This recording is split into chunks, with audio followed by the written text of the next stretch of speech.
All right, so welcome to another one of our sitcom readings, our Halloween sitcom readings, guys. Tonight we're going to be doing Curb Your Enthusiasm, The Goldbergs, Modern Family, and Freaks and Geeks. We're going to be starting with Curb Your Enthusiasm. So yeah, we'll go ahead and get started here. Kate, whenever you're ready to go for it. Curb Your Enthusiasm, Trick or Treat. Written by Larry David.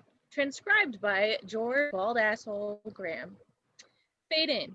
Interior restaurant night. Cheryl sits with Cliff and Shelley Cobb. You nervous? I'm very nervous. I was saying earlier, this is my first time I'm going to sit on the screen of a movie. Oh. My name is the only one up as full writing credit. That is exciting. I was very excited. The first time with an audience, the first screening and all my friends. Larry approaches them. And all the industry people as well. Hey. Hello. Hi, Cliff. Cliff and Larry shake hands. Larry kisses Cheryl. I'm glad you could join us. Finally, I just couldn't pick out an outfit. Larry sits next to Shelley. Just stop it. It's actually the truth. I'm not even joking. I drove by the theater. And? I saw the marquee. Yeah, right. And how does it look? Looks great. The numbers, 30 below, instead of spelling that out. We got to get a picture of that too. Yes, you have to get a picture. Larry moves in closer to Shelley, puts his arm around the couch next to her. She looks amused and pleased. This is a big night. Yep. It is. Cliff just stares at Larry and Shelley. Very excited. Where did you come up with the idea? Shelley told me something about... The Cobb, table of four. Oh, great. You know what? I understand what it's like. Cliff hands Cheryl's purse to her. Larry looks annoyed. Cheryl walks away with Cliff. Thank you. To do something that you put your heart and soul into. The whole process is completely different if you're just a writer for hire. Right. Hey, how's Cheryl's present coming? Oh, it's just beautiful. One of the most beautiful bracelets I've ever made, I have to say. You know, her birthday's on Friday, so You'll have it before then, I swear. by Thursday? No problem. No problem. Great, thanks so much. Resolved to, Larry and Shelley sit across from each other at the table, quiet, as Cheryl and Cliff chat. I know. I can't believe you've been, I've been trying to get to Amazon for... Oh, you've got to go. If you've been feeling that way, particularly west of the river, north a little, it's unbelievable. Yeah, and it's just a bunch of people? Larry looks really fucking bored. Yeah, it's you and guides in a group. It's a large group. Shelley looks bored too. You just gotta go. I think it depends which company you go through. Right. They'll put together different groups to go out there and do it. Right? Are there a ton of snakes? There's tons of everything. Right, but that's why you go, right? You're gonna see it and... Larry shrugs and smiles at Shelley. Forgot my napkin. Shelley nods and smiles. You know, it's the etiquette. Very important. Must put the napkin on. It seems silly to put a napkin on an old pair of pants. Unless it's like some kind of huge emergency. Their waiter approaches. Are we ready? Yes, please.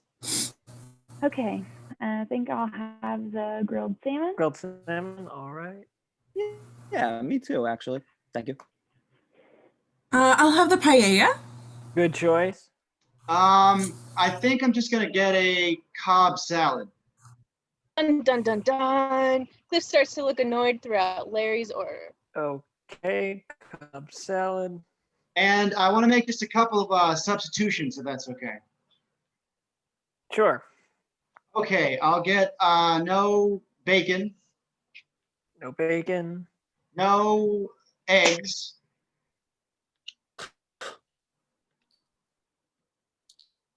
Take it easy. Take it easy. Blue cheese on the side. Cliff and Shelley give Larry condescending smiles. You sure you want a Cobb salad? You should get something else. I'm getting a David salad. Yeah, it is a David salad. And I'll get agitation if you can. Yeah, if the chef can't do this, if he makes a face at all, just come back and let me know. Okay. All right? Okay, thank you. Thank you very much. The waiter leaves with the menus. You go through that every time you order that salad?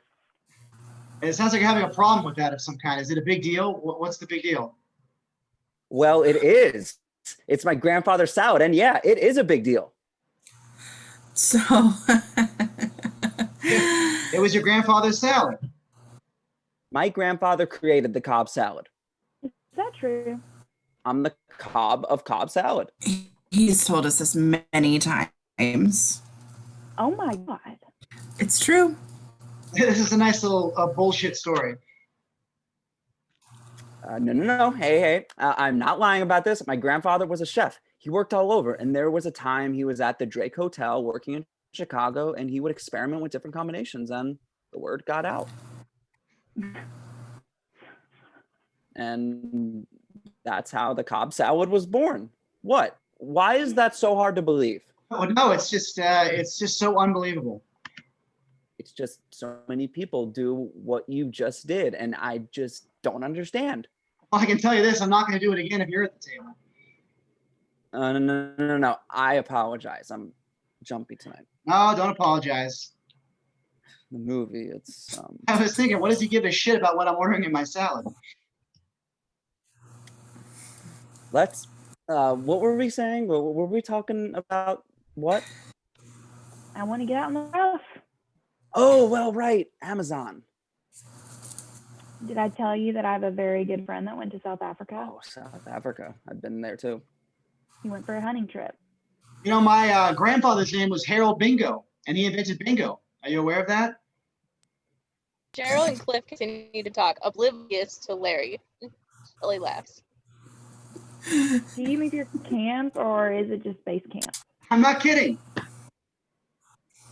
Shelley laughs some more. Love is in the air, perhaps. They don't even, we can talk about anything. They don't have any idea. Get their own table. It doesn't make a difference. Take you out there and get you so close to these animals. Shelley looks riveted by Cliff. We should have sex sometime. Yeah, we should. Really? Zoom in on Larry. Zoink! When you're right there looking at it. Exterior movie theater night. 30 Below is on the marquee, as promised. You know, my great-great-uncle was in Jack Marquis, but I digress. Shelley and Cliff talk to some folks. Larry and Cheryl stand next to them. Larry's friend Donald approaches them. Larry, how you doing? Donald, good to see you. They shake hands. Hey, what's new? Not too much. How about you? And a lot of golf. Really? Yeah. You know, we should play it sometime. Larry looks down at Cliff in his wheelchair. What happens next is out of my hands. I don't play golf. Since when?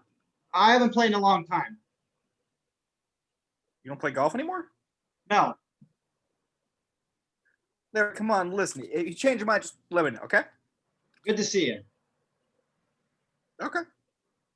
Cliff shakes Donald's hand. Larry starts to whistle Wagner. Donald, so glad you can make it to see it. Go get a seat.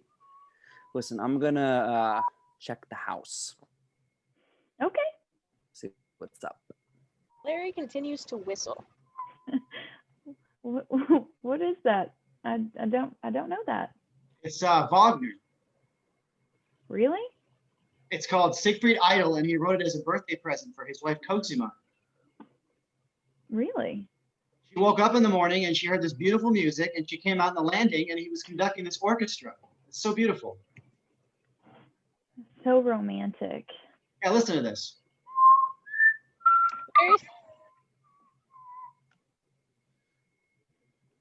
That's Larry's whistling pretty. again, anti-Wagnerite, and looks visibly distressed in the background. No, that's really pretty. Excuse me. After a beat, Larry turns to him. Are you Jewish? Longer beats. Larry and Cheryl exchange a look. Oh my God. Are you Jewish? You want to check my penis, huh? Is that what you want to do? My real question is, what were you whistling? Oh, your real question. Yeah, what were you whistling? Hello, darling. No, it was Wagner. Was it? Yeah, You, sir, won $100. I want to know what a Jew is whistling Wagner for. Do you want to know? When he's one of the great anti-Semites of the world. You know what you are? Oh, what am I? You're a self-loathing Jew. Am I? Oh, yes, yes. Oh, I do hate myself, but it has nothing to do with being Jewish, okay? No, it doesn't have anything to do with being Jewish. Those millions of Jews were taken to the concentration camps, Okay. with Wagner being played in the background. You know, Yes, Hitler's favorite composer. really, Yes. they got a mental asylum a couple of blocks away. No. I suggest you go and check yourself in. Where's your Judaism? Judaism, where are you? Where are you, Judaism? How can you have this attitude? You're better. They should put a muzzle on you. You're foaming at the mouth. Yeah, no. Okay, please. Thank you. Yeah, that's something you need to think about, all right? Larry starts to whistle Wagner again. That rascal. Hey, how are you? Hey, what's going on? Everything all right? No, but I'm looking forward to your movie. It's going to be great. Get a seat. I'm so glad you're here. Is everything all right? You know that guy? That's Walter. Walter. Yeah, he lives right by you. He lives by me? Yeah, 2 streets away from your neighborhood. Oh, that's comforting. He's really obnoxious. We should get a seat. Come on. Larry and Cheryl exchange another glance and follow Cliff inside the theater. Interior theater later. Larry sits next to Shelley, chomping on some popcorn. The anti-Wagnerite / Walter is in front of him. As Larry continues to chomp, Walter grows agitated again. Can you keep it down? Hey, I'm allowed to eat popcorn. Walter scowls, and they both get back to watching the movie and acting somewhat like adults. Larry spreads his legs a bit. His legs touch Shelley's leg. She notices. Larry stifles a yawn, and Cheryl smacks him. Stop. Tired, I'm sorry. Larry looks over. Cliff is glaring at him. Larry attempts to take a slow, quiet bite of popcorn. Interior lobby later. Walter stands next to Cliff and Shelley. People file out of the theater. I just welled up. Walter leaves. A woman stops next to Cliff. Congratulations. Donald, Cheryl, and Larry stop next to Cliff. Cliff, oh my gosh, that was wonderful. Hey, congratulations. Larry shakes his hand. Other people file by Cliff. That was great. Great job. No, thank you very much. I can't believe that you had that guy dive into that ice cold water. You like that? Yeah, I mean, my God, and I know it's freezing because you can see the smoke coming out of his mouth. Is it smoke? What comes out of your mouth in cold water? Breath. It's breath. It's breath, but it looks like smoke. You really like that? Yeah, I just told you I like it.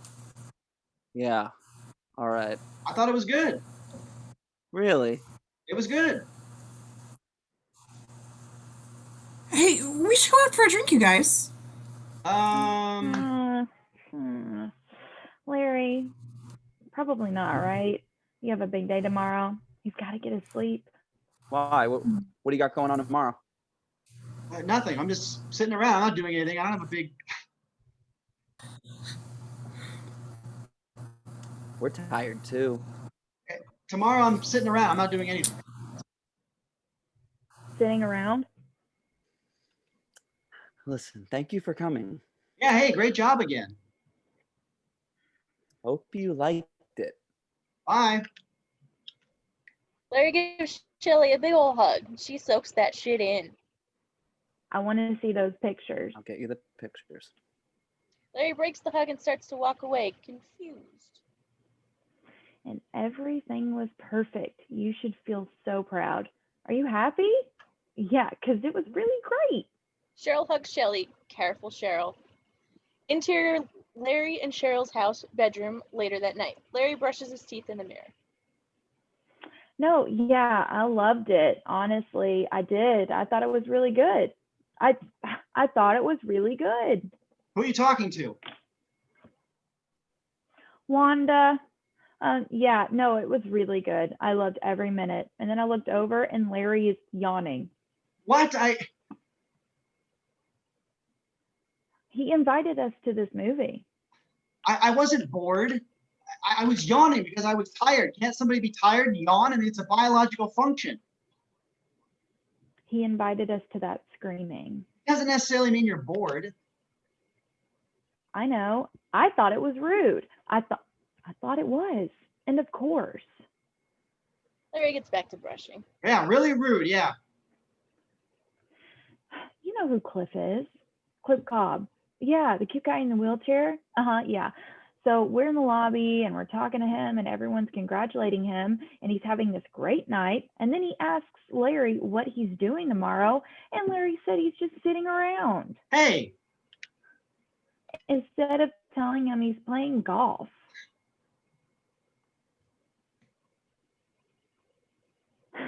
He can't say he's playing golf. He tells him that he's just going to sit around. Yeah, because I don't want to make him feel bad. Why do I have to say I'm going out? If I was handicapped, I'd want people to tell me that they're sitting around. Oh, I'm going out, going golfing or horseback riding. It makes you feel real good that you're lying to him. If I was playing checkers, I'd have told him I was playing checkers. So he was trying to make Cliff feel good.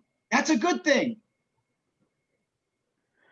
But hey, what about the other guy? Why did you tell him you were not playing golf? Because Cliff was right next to me. So you're telling everybody? So I didn't want Cliff to hear that I'm playing golf. God. Also, I don't want to play with that guy anyway, to tell you the truth. I won't play golf with that guy. He's out of his mind. Larry scoffs and resumes brushing. You just don't fucking get it, Cheryl.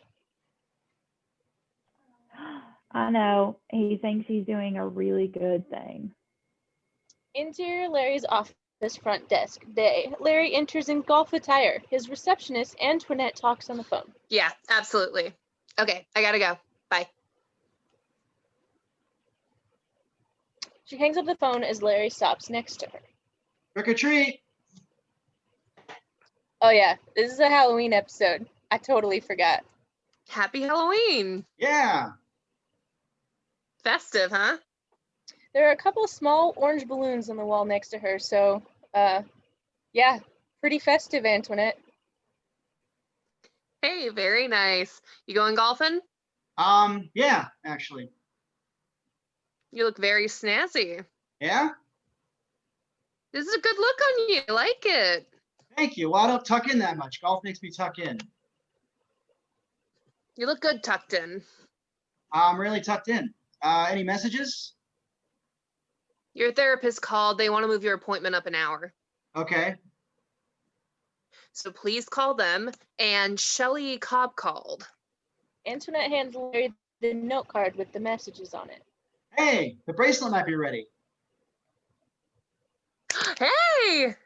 Oh my God, Cheryl is gonna flip out when she gets this thing. You know it, Larry. I wish I could videotape this reaction, but I don't know how to work a video camera. I mean, it really took some time to do this thing too. Larry starts to leave, then turns back.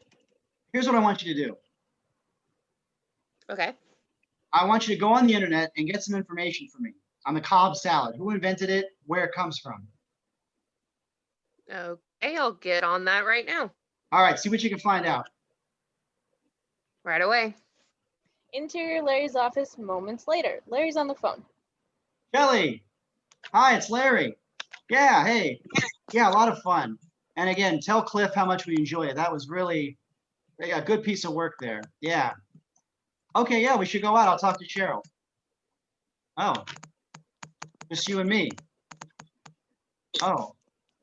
Oh my God, Shelly, no, that was just a joke because they were talking so much. It was like a joke for their benefit. Oh my God, no, that was just an arm. I was just stretching my arm. That didn't.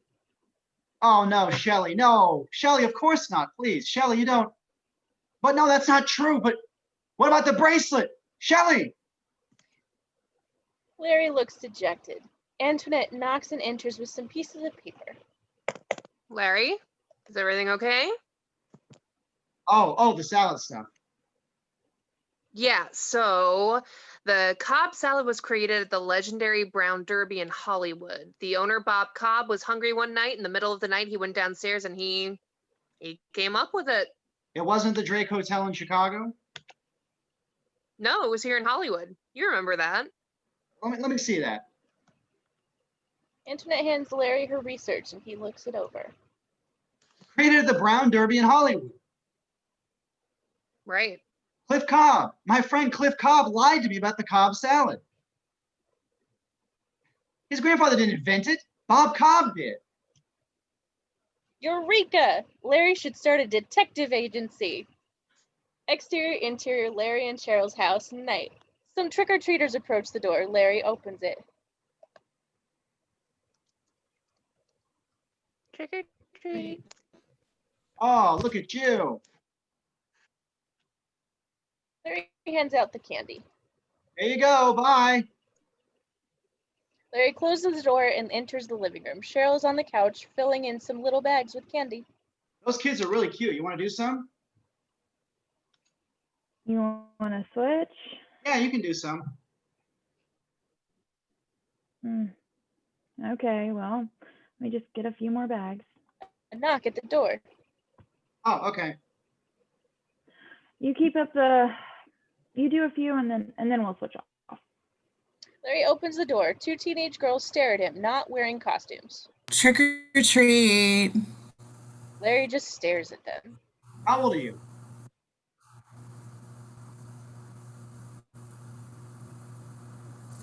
13.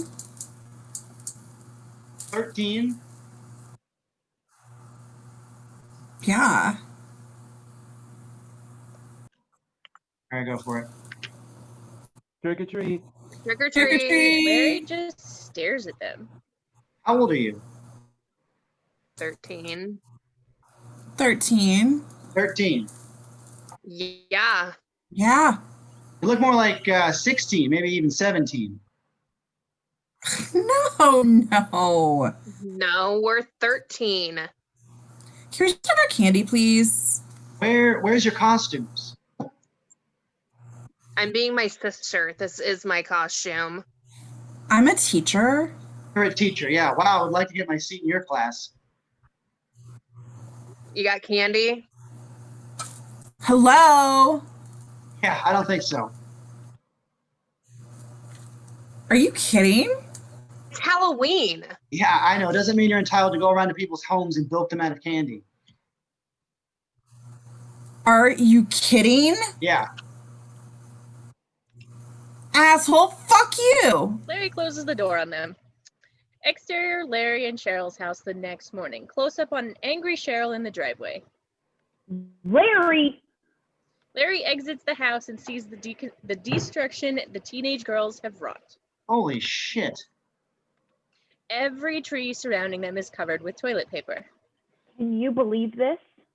Larry looks around. Cheryl spools off the roll of toilet paper. Those girls. Yeah.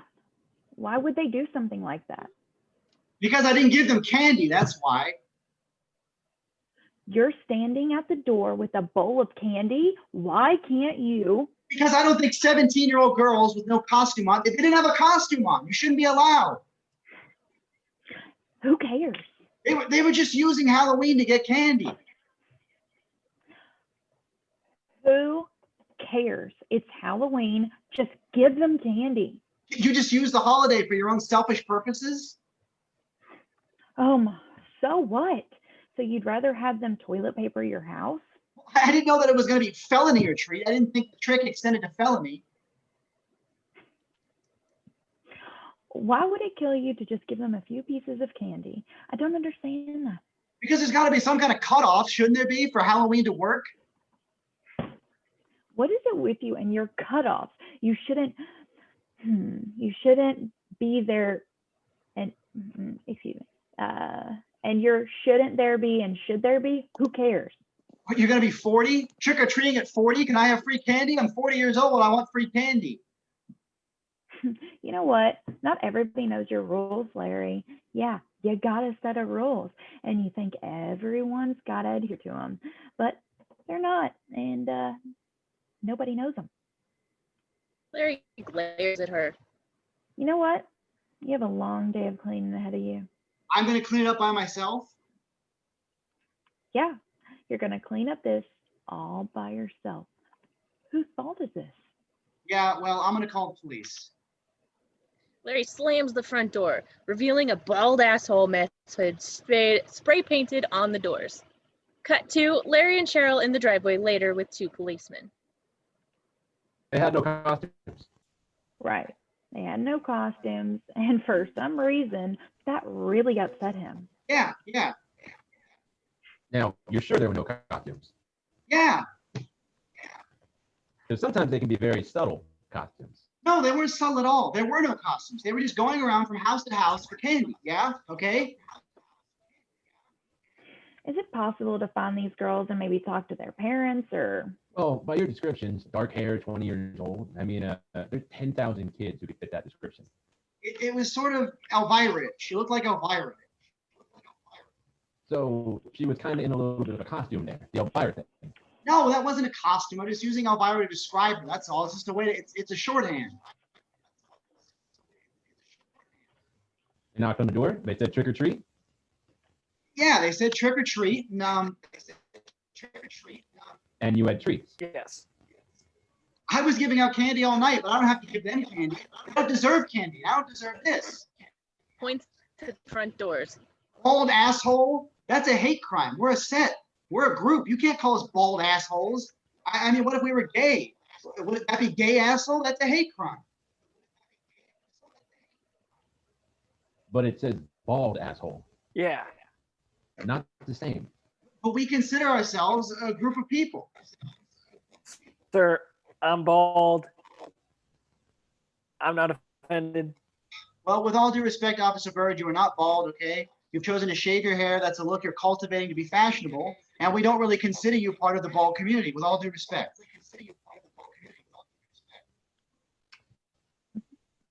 Did they threaten you in any way? Did you see weapons of any kind? No, there was no threat except for the trick threat. What's the trick threat? The trick or treat. No treat, trick. It's a threat. How far can you take these tricks? If it was any other night. Trick or treat, bang, bang. But it's a trick or treat. We cut the kids a little slack on Halloween. It's kind of a social contract you went through when you open that door. They say trick or treat. I would advise you to give the treat. Why don't you just give them candy next time, Larry? You know what? I will not be intimidated, even on Halloween. Policemen stare Larry down. Trick or treat, mofos. Exterior Jeff's office later. A bunch of people smoke outside the office. Larry approaches in golf attire, sighs, and runs through the smoke, waving his arms around wildly. Interior Jeff's office moments later. Jeff sits at his desk. Larry stands in front of him. You playing golf? Today? No, I played yesterday. Well, why are you doing dressed like that? I like the outfit. I like the way it looks. Yeah, but it's a golf outfit. It's sort of... Well, it doesn't have to be just golf. You can't walk around. It's a shirt. Looks good on you. Yeah, that's what people tell me. So maybe... Well, people are right. Want to play tomorrow? I actually can't. It's Cheryl's birthday, so... And why can't you? Don't I have to spend her birthday with her or something? Early in the morning? What does it matter? Is she a baby? How old is she? Like 5, 6 years old? Oh, yeah, maybe you're right. You're taking her out for dinner, right? Yeah, I don't have to be chained to her the whole day. Why can't we play golf?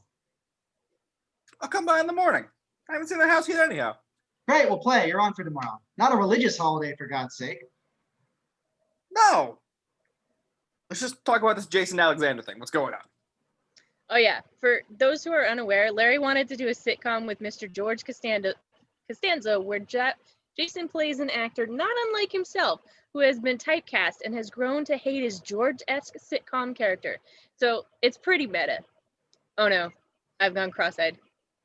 I'm done with it. It's over. You didn't want to drive to your office so the whole thing's off? I went to his office twice. He never came to mine, you know? This is just, excuse my language, this is completely fucked. It's too bad. It was a great idea. You know, I heard that Julia's looking for a project. If you ask me, you can do the exact same project with her. You know, actually, it could really work with her. She does have the exact same problem with Elaine. People always see her as Elaine. They just want her to do Elaine. All I got to do is, it's the same thing. And I know she's been looking for a show. I'm going to call Julia.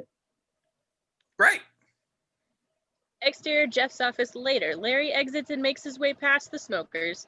He turns the corner to see Donald, his golf buddy of sorts. Larry! We gotta quit meeting like this, huh? Donald. They shake hands. After a beat, Donald stares at Larry's clothes.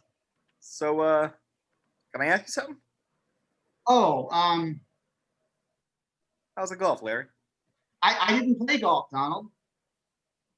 I don't play anymore. I don't play golf. Look at that shirt. I'm just wearing a shirt. I like the shirt.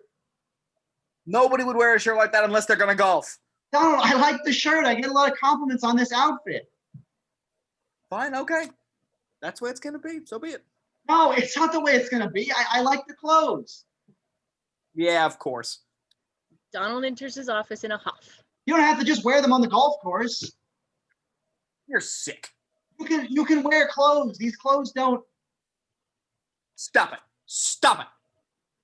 Larry sighs and leaves. Interior Cobb residence later. Larry knocks at the front door. Kelly?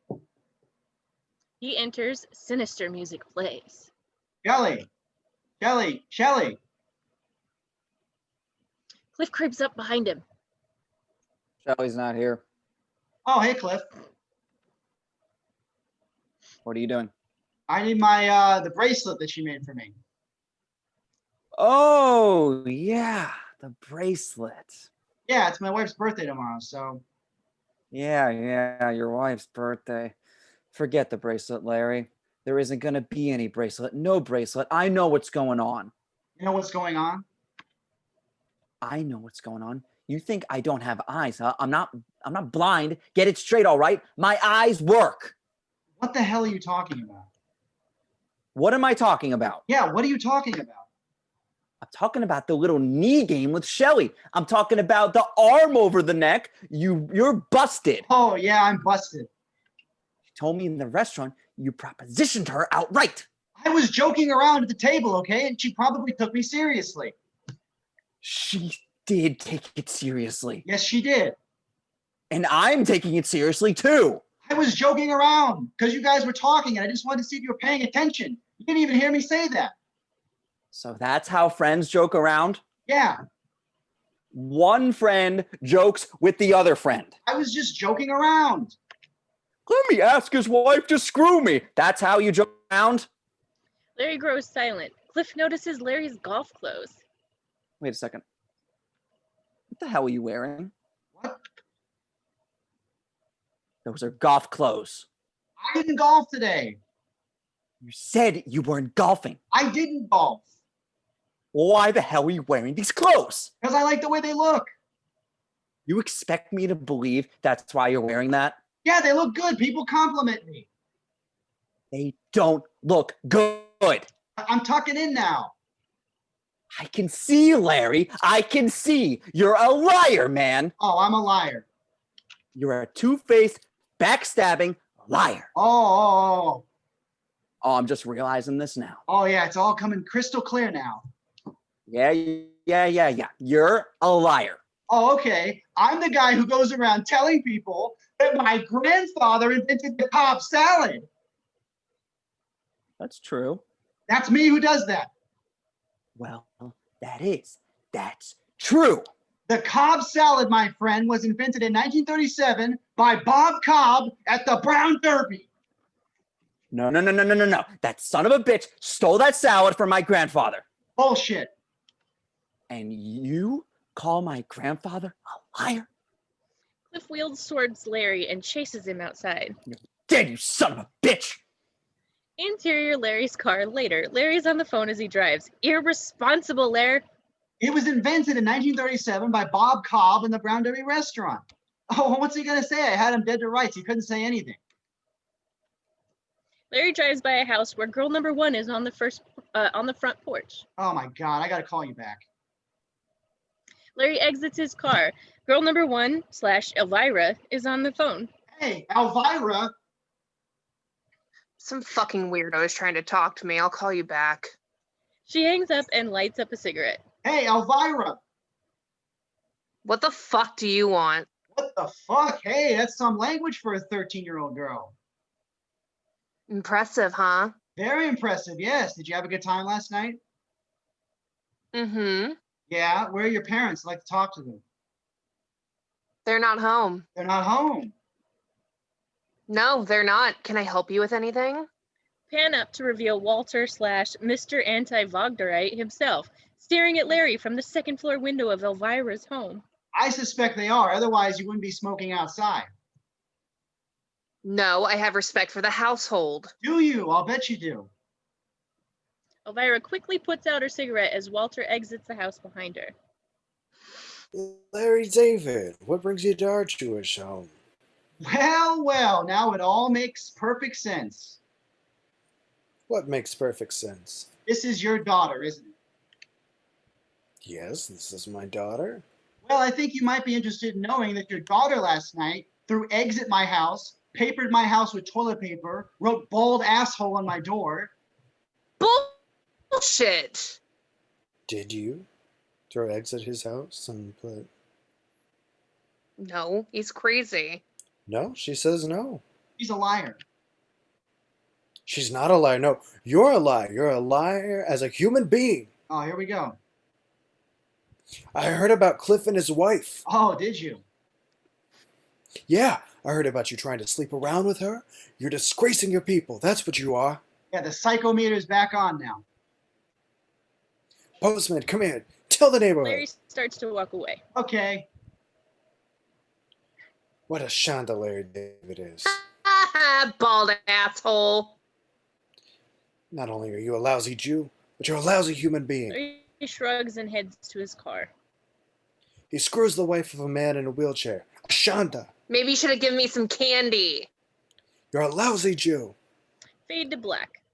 Fade back into interior Larry and Cheryl's house, bedroom, morning. Cheryl lies in bed asleep. Violins play Wagner downstairs. She wakes up and walks over to a second floor balcony and hugs Larry. Oh my God. Happy birthday. An orchestra plays the music downstairs. Score 1 for Larry. Larry. Larry and Cheryl watch the orchestra for a bit.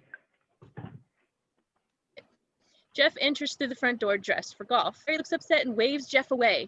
Jeff's like, are we golfing or what? Ow, What's going on? I'll meet you. Wait outside. Happy birthday! I forgot we're supposed to play golf. Well, you can't play golf today. It's my birthday. I made a plan with him. You need to get rid of him. Okay, all right. Larry runs downstairs to Jeff. We're supposed to be at the tea in 10 minutes. Don't you knock before you come in? I did knock. I've been knocking for a while. Hey, quiet. What's going on? That woman didn't give me the bracelet, so I had to, come up with something. I came up with this. That's nice. Larry looks up at Cheryl, hopeful. She shakes her head, very pissed off. Hmm. I can't do it. You know what I went through? You have any idea what it takes for me to take a day off? Do you have any idea? I know. Cheryl mouths, get him out of here. What? Come on. Maybe I can play 9. Hold on. He looks at Cheryl and holds up 9 fingers. Can I play 9? No, come on. I can't do it. Come on, just go. Jeff sighs, waves goodbye to Cheryl with a smile. She nods. After a beat, Larry holds up 6 fingers. Can I play 6? No. Exterior, interior, Walter's house, bedroom, night. Loud orchestral music plays outside of the house, startling Walter awake. He turns to his wife, gets out of bed, and walks to the balcony. Larry is on the front lawn conducting the orchestra he rented for Cheryl like a madman. Larry looks up at Walter with a delighted "fuck you" look. Man, do I wish I had Larry David's money, time, and resources to pull shit like this. Happy Halloween for the Gentiles. Fade out. End of episode. Whenever you're good to go, man. The Goldbergs couple's costume, written by Andrew Secunda, transcribed by George the Predator Graham. Remember to change this, close parentheses. Fade in, interior, Goldberg's residence kitchen day. Montage of Adam as he spray paints, cuts paper with scissors, hammers, wood, glue, staple guns, tapes, glue guns, etc. Back in the day, trick-or-treating was my jam. I spent months making the most epic Halloween costumes the 80s had ever seen. I was a master of tape and glue gunning. Cut to Adam enters the room dressed like E.T. My costumes were not only awesome, but they were also topical. I am the coolest ET ever. Beverly enters dressed like Elliot in a red hoodie. And I'm Elliot, E.T.'s owner. Until my mom turned them into couples costumes. Cut to Adam rushes in dressed like a Ghostbuster. Look out, Jenkintown. Here comes a Ghostbuster. What a nerd.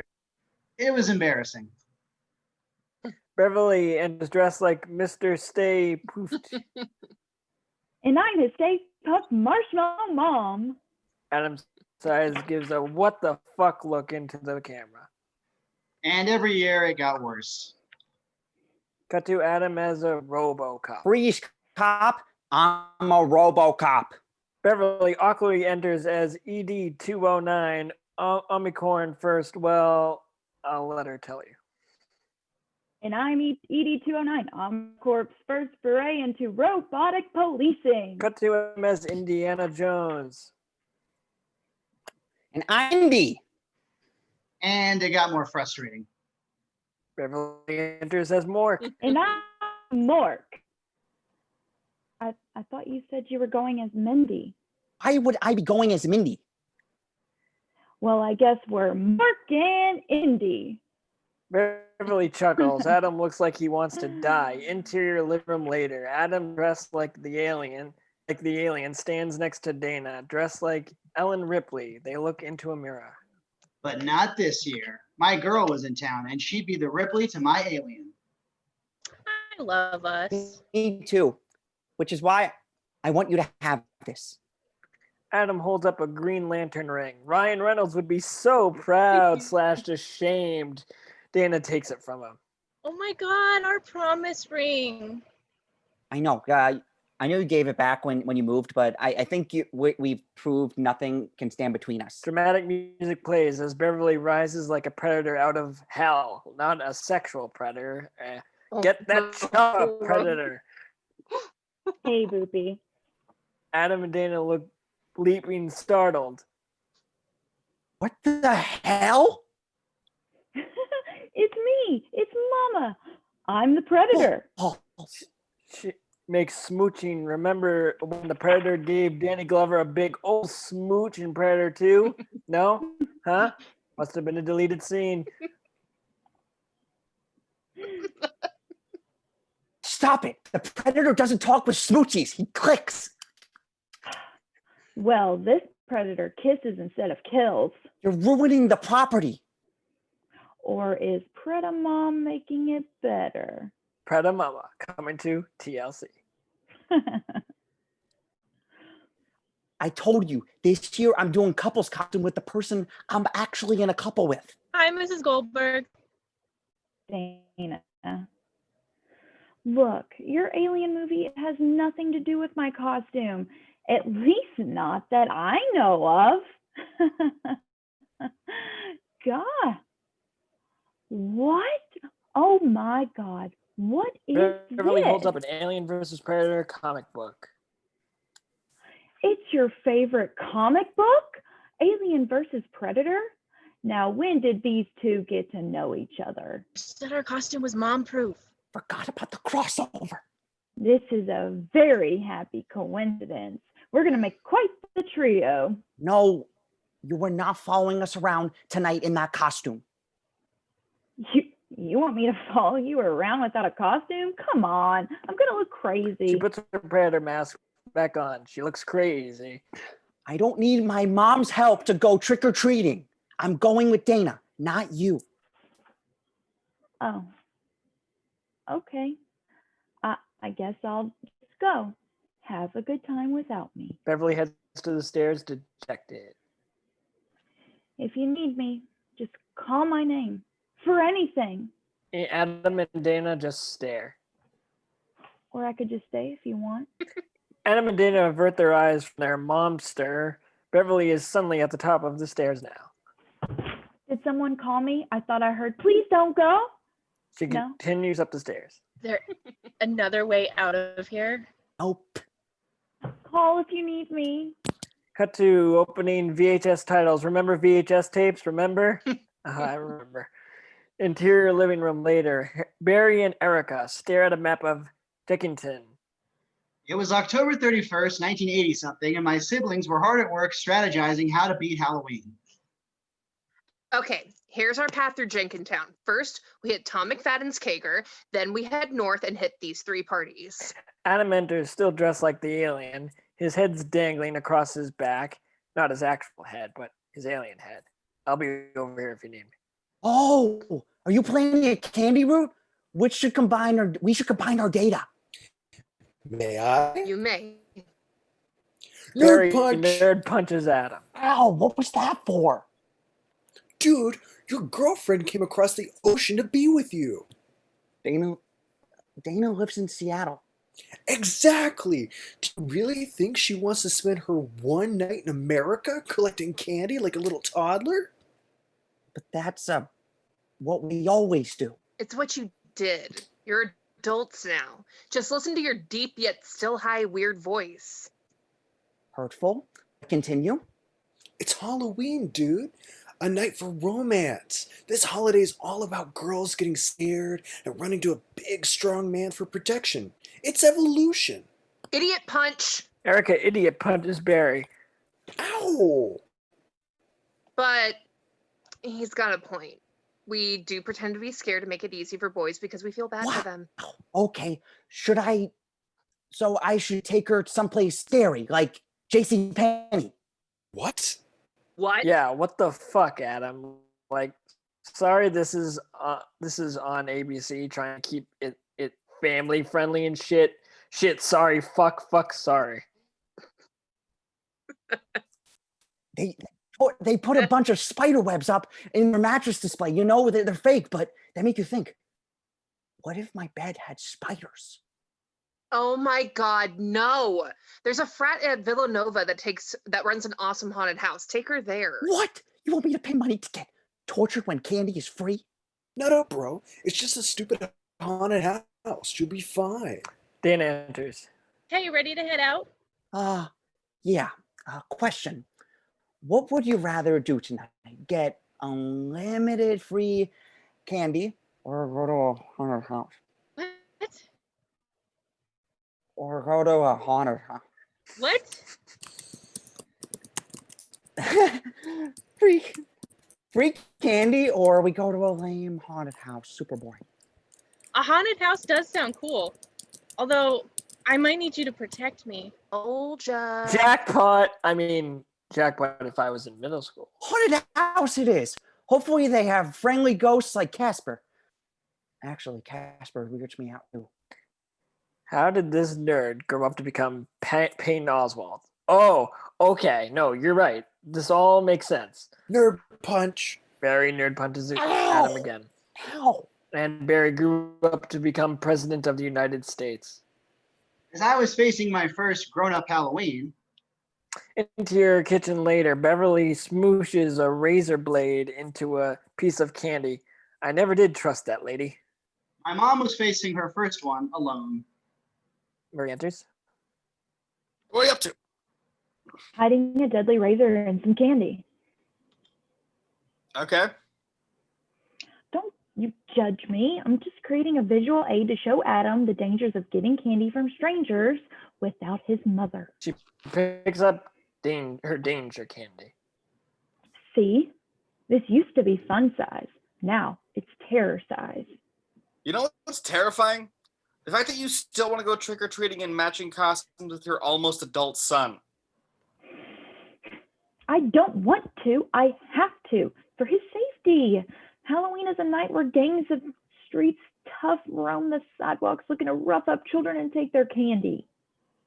Street toughs? In Jenkinville. They drive in, and don't even get me started on the kidnappers. They hitch a ride with a street tough. So they're all carpooling. Maybe they're taking the bus. What kind of bus is this? The point is, I don't do this for me. Trick-or-treating is a nightmare, and I can't wait for Adam to give it up. Adam enters. Hey, Ma, me and Dana decided to go to the haunted house this year. We'll be back by 9. But what about trick-or-treating? I have a visual aid to prove a point, and now that doesn't matter. Yeah, we're over it. But Adam stares at her. We always Adam stares at her some more. candy. Just go. Adam leaves. Well, there you go, Bevy. Nightmare's over. Yeah, this is just what I wanted. Maybe I'll make myself useful by dusting or sitting in my room in the dark to have on to save the electricity. I'll figure out something. Murray nods as Beverly leaves. Murray picks up Beverly a razor-bladed candy. Barry enters. Can I eat that? Murray throws the candy in the trash. Well, that's never stopped me before. Barry reaches for the razor-bladed goodness. Moron! There's a razor in it! You win this round, old man. Barry stares Murray down and bails. Exterior, a haunted frat house later. Adam and Dana stand in a long line outside of the house.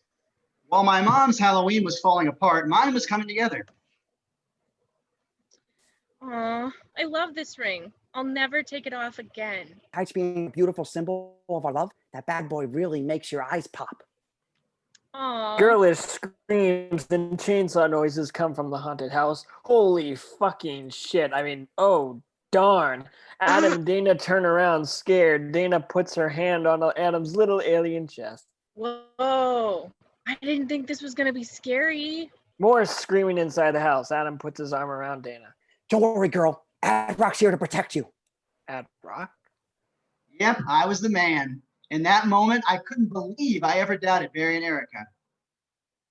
Adam and Dana enter the haunted house. Interior haunted frat house continuous. Adam leads the way, Dana behind him through the fog.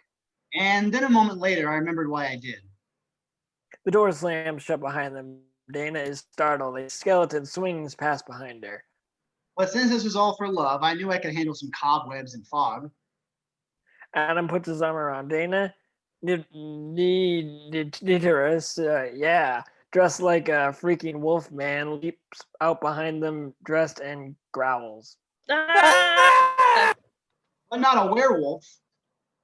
In pops out, dressed like Jason, but holding a chainsaw, not a machete. Mixing your franchises there, frat guys. Or a dude with a chainsaw. Adam puts Dana in front of him, her face inches from the chainsaw blade. What a stud. And so I used Dana as a human shield. Ah! Ah! Ah! Balls! Adam runs outside. And then ditched her and ran for my life. Exterior haunted frat house moments later. Adam leans against the side of the house, trying to look cool and perhaps catching his breath and rethinking some things. He spots Dana exiting the house. Oh, hey, lost you in there. What's up? Hopefully she didn't notice. You used me as a human shield. She noticed. Babe, it was just a goof. As you ran out, you screamed, "Kill her, not me!"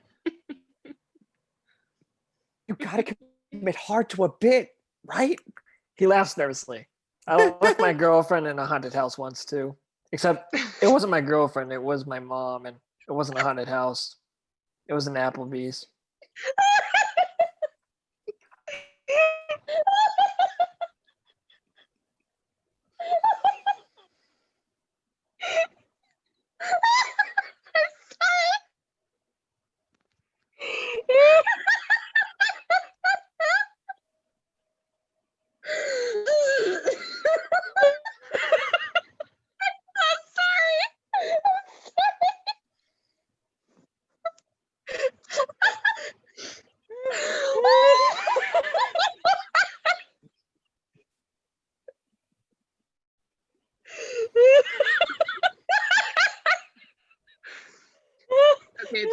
necessity. No, it is. Fuck. I'm so sorry.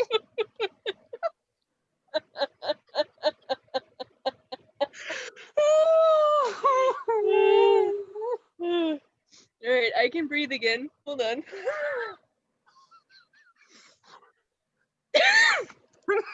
Oh my God, my ring's gone. I must have lost it back there. You gotta go get it for me. Can I just go get you a new one? I lied about making your eyes pop. It makes you look gross. Adam, you blew it. Whatever. Are you mad? No, why would you be? No, I'm just tired. I actually think I'm gonna go. Happy Halloween. Naturius appears next to Adam in his werewolf getup. She's not tired, bro. It can talk! Adam runs screaming. Doesn't he go to your school, Adam? Well, my Halloween had turned sour. Exterior, interior, Goldberg residence front door. Meanwhile, pops open the door to some trick-or-treaters. There's a Spider-Man, a strawberry shortcake, and a Kermit the Frog. Pops was busy handing out sweets. Oh, look at you. It's Spider Guy, Strawberry Flapjack, and hey, it's Kermit the Frog. Walkity walkity. Pops was busy handing out sweets. Oh, look at you. It's Spider Guy, Strawberry Flapjacks, and hey, it's Kermit the Frog. Wookity wookity. Time to put you in a home, I think, Pops. Or maybe he's already in a home. Yeah, I think he is. Kermit lifts his mask. It's one of the kids from Good Boys. Everything you're saying is wrong. Enjoy. Pops closes the door with a senile smile. Beverly comes down the stairs, still upset. Oh, there she is. Happy Halloween, Pumpkin. There will be no more happy Halloween. Not if I can't be out there with my little num-num. Nub-nub. I assume that's Adam. Adam is my nub-nub, yes. I don't care for Nub Nub. It sounds wrong to the ear. It's just, Adam was the last one. Now what's the point of Halloween? Hey, you still got me. Come on, hand out some candy. Pops holds out the candy ball. Beverly looks down at it. Dad, have you been handing out this candy the whole time? Yeah. Why? Beverly looks through the candy. What's she looking for? A Mr. Goodbar, maybe? A crackle, perhaps? The candy bar, not the shitty streaming service? No, I used it once in a while. It used to be the only way to watch comedians in cars getting coffee. Yes, I'm aware that Jerry Seinfeld is an asshole.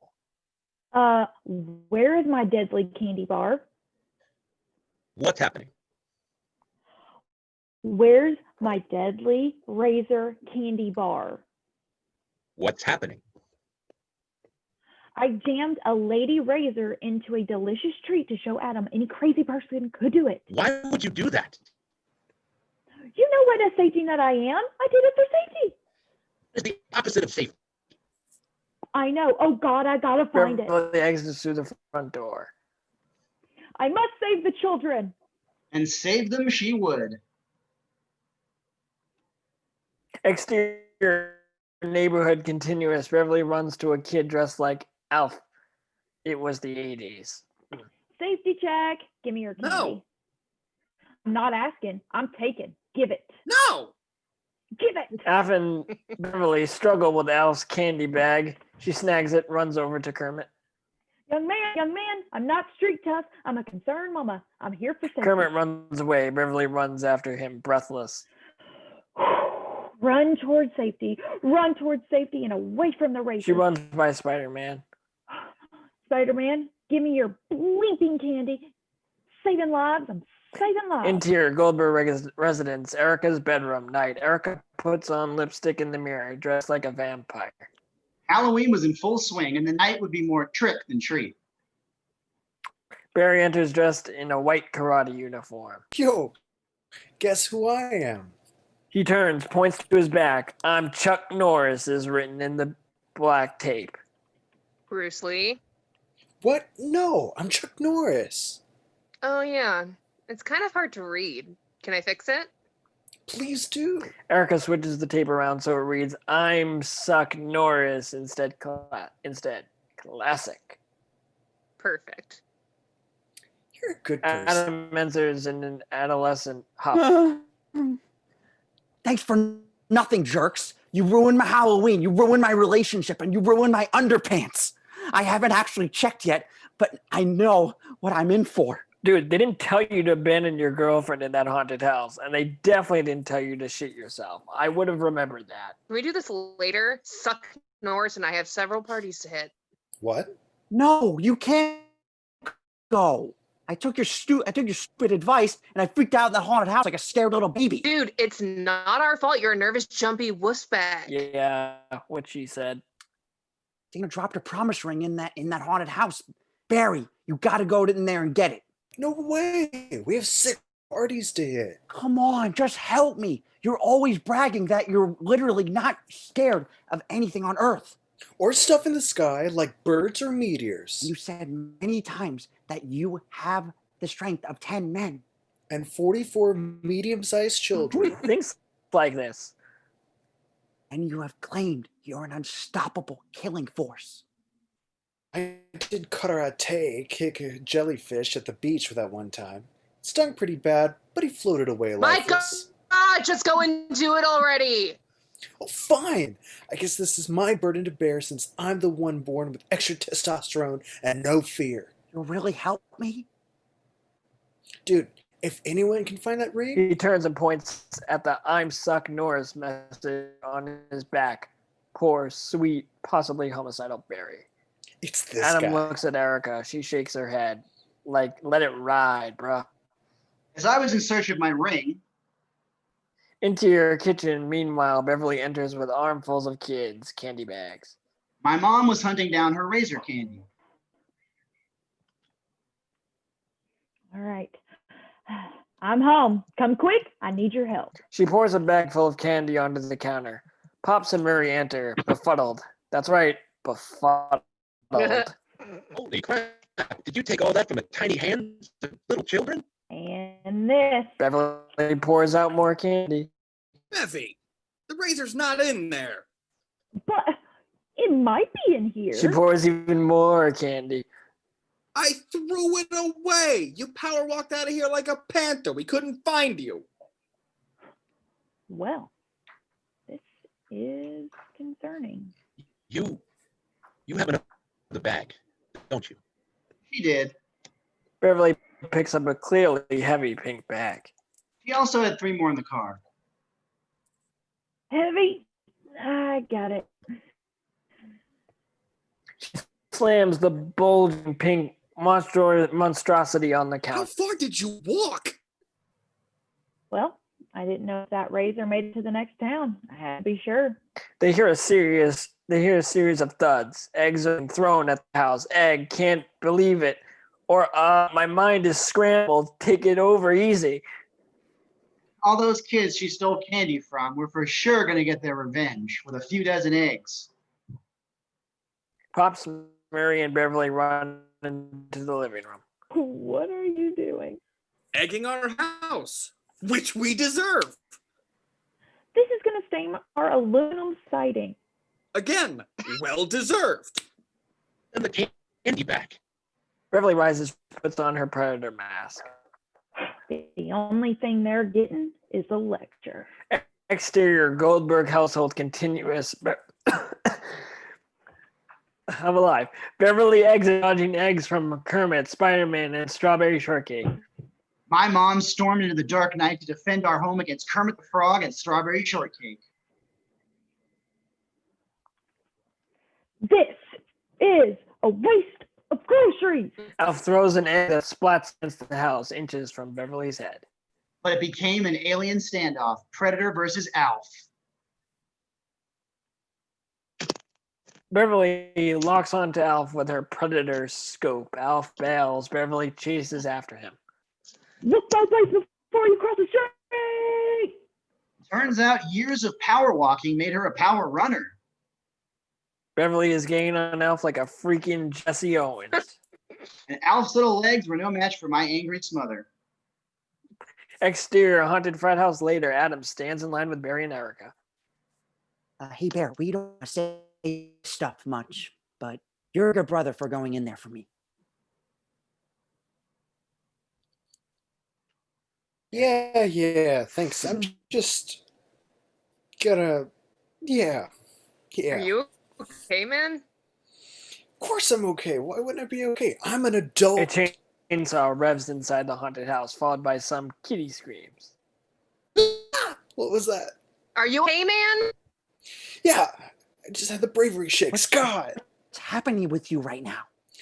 Look, I know for some reason you think I have extra testosterone and no fear. Yeah, because you said those exact words for the last 10 years. Right, but the truth is, I actually have a normal amount of testosterone and a tremendous amount of fear. Then why would you say it? I say it because people finding out about my fear is my greatest fear. Same, Barry, same. Ugh, fine. Erica, you go. Seriously? You're scared of the haunted houses too? Hell no. But there's this frat guy I made out with in there, and if I see him, I know I'll fall right back into it, and that's my greatest fear. Same, Erica. Same. Or at least something I would like to avoid. Come on, safety in numbers. We just have to stick together. Okay, let's do this. But wait! How's my Barry twirls her hair ever so slightly. Good.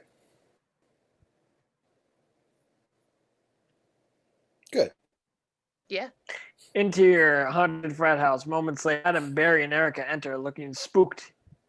And with that, the three of us faced our fears. The plan was simple: stick together at all costs. The door creaks and slams shut. The three gasp. Anton pops out with his chainsaw. They all scream. Anton stops, pulls up his hockey mask to reveal a third eye and the fact that he's like a 5 on a scale from 1 to 10. I mean, I'm not trying to insult the poor boy, but Erica made out with this guy. Really? Yo, pretty. Hey, Anton. Go. Just go. Leave me. What about sticking together? Erica pushes broskies away. So, Anton, did you like lose my number or something? Adam and Barry make their way into a room in the house with "Red Room" written in one of the walls. I hope this is the Kubrick version and not the miniseries. He's got to be around here somewhere. Materials pops out as Mr. Wolfman and roars. Adam and Barry scream. Barry falls to the floor as Adam turns to run away. My ankle. Adam, help me. I can't hear you through the fog. That's not how fog Goodbye, works. Barry. You were a terrible brother, but I love you. Interior Goldberg residence kitchen later. Alf, Kermit, and a kid dressed like the Hulk sit at the counter. Beverly paces in front of them. That night, I wasn't the only one facing an angry monster. Shame on you kids, running around like hooligans in the night, egging my house. Your mothers have failed as mothers, and they're going to be livid when I call them. Murray enters and gives the kids a friendly look. Or at least as friendly as Murray can get. Hello. May I give you another take in the situation? Not now. I'm on a roll. Has it occurred that these children's parents might think differently given all the facts? It has not occurred to me, and it will continue to not occur to me. Well, it occurs to me you become everything you fear on Halloween. Please, I have not. You hid a razor in a chocolate bar. To prove a point. You stole candy from children like a street tough. To protect them. And then there's the kidnappings. All I did was round them up and force them into my house, and oh my God, that is bad. Beverly gasps and walks away. Murray approaches the kids. Hey guys, on your way out, you'll find a bag of candy. I thought I put a $5 bill in. So, maybe you shouldn't mention this to your parents. And by the way, have a happy Halloween. Your wife's nuts, dude. Oh, yeah. The kids leave. Kermit's right. I really did lose it tonight. It's just Halloween. Who cares? Don't you understand what this means to me? No matter how old Adam got, he was always so happy when we got to go out and get candy. His smile, the excitement, his sweaty little hand reaching to grab mine. And now his sweaty little hand grabbing someone else's. He'll never need me again. Beverly walks away, sad, thinking about how sweaty hands Kermit is still in the house. Ribbit. You got anything savory? Please leave. Interior kitchen later, Beverly flips through a photo album of pictures of her with Adam in their various couple costumes. E.T. and Elliot, RoboCop and ED-209. Her dressed like Mr. Stay Goofed and tucking Adam into bed. Kinda weird. That night, my mom realized it was time to let go of her kids on Halloween, and my dad realized he could help her through it. Murray enters dressed like a Starship Trooper, maybe. Hey, look at me. I'm an alien man just like you. Nanu nanu. That's what Mork used to say on Mork and Me Kids. You see, back in my day. What are you doing? What is this? I thought, well, if you're into a couple's costume, you might as well be with someone you're an actual couple with. You put together this stupid thing for me? Yeah, you know, I'm not one for the sentimental crap. He tugs on his helmet. God, son of a bitch! Just take it off. I can't! This is a child's helmet. It's like sucking on my head. My head's in a vacuum. Why would you just jam it on? The more you pull it off, more clamps. Why would you do this? I just thought, you know, I can't have Halloween with the kids anymore. Maybe you can just have Halloween with me. Why, Murray Goldberg, you big teddy bear of a man?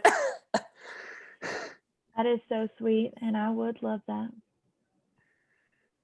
Adam bursts in. Mama, I need you. Move!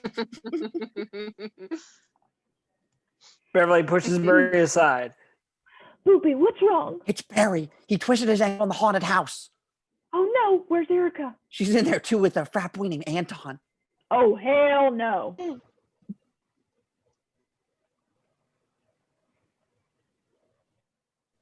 We're running with the shadows of the night. Beverly grabs her predator head and runs to the door with Adam. Murray grips his kitty helmet. That door, doofus. All right, we'll put a pin in the couple's costume. Surrender all your dreams to me tonight. Maybe after Adam goes to college. They'll come true. Barry pulls on his helmet some more. Interior haunted frat house later. Beverly enters through the fog in full predator mode. In the end. Notorious Wolfman pops out. He stops, stares at Beverly and Adam as they stand, foreboding near the door. Turns out that night, the scariest thing in that haunted house was my mom. What the? A ghoul runs at Beverly. She swats that fucking ghoul out of her way.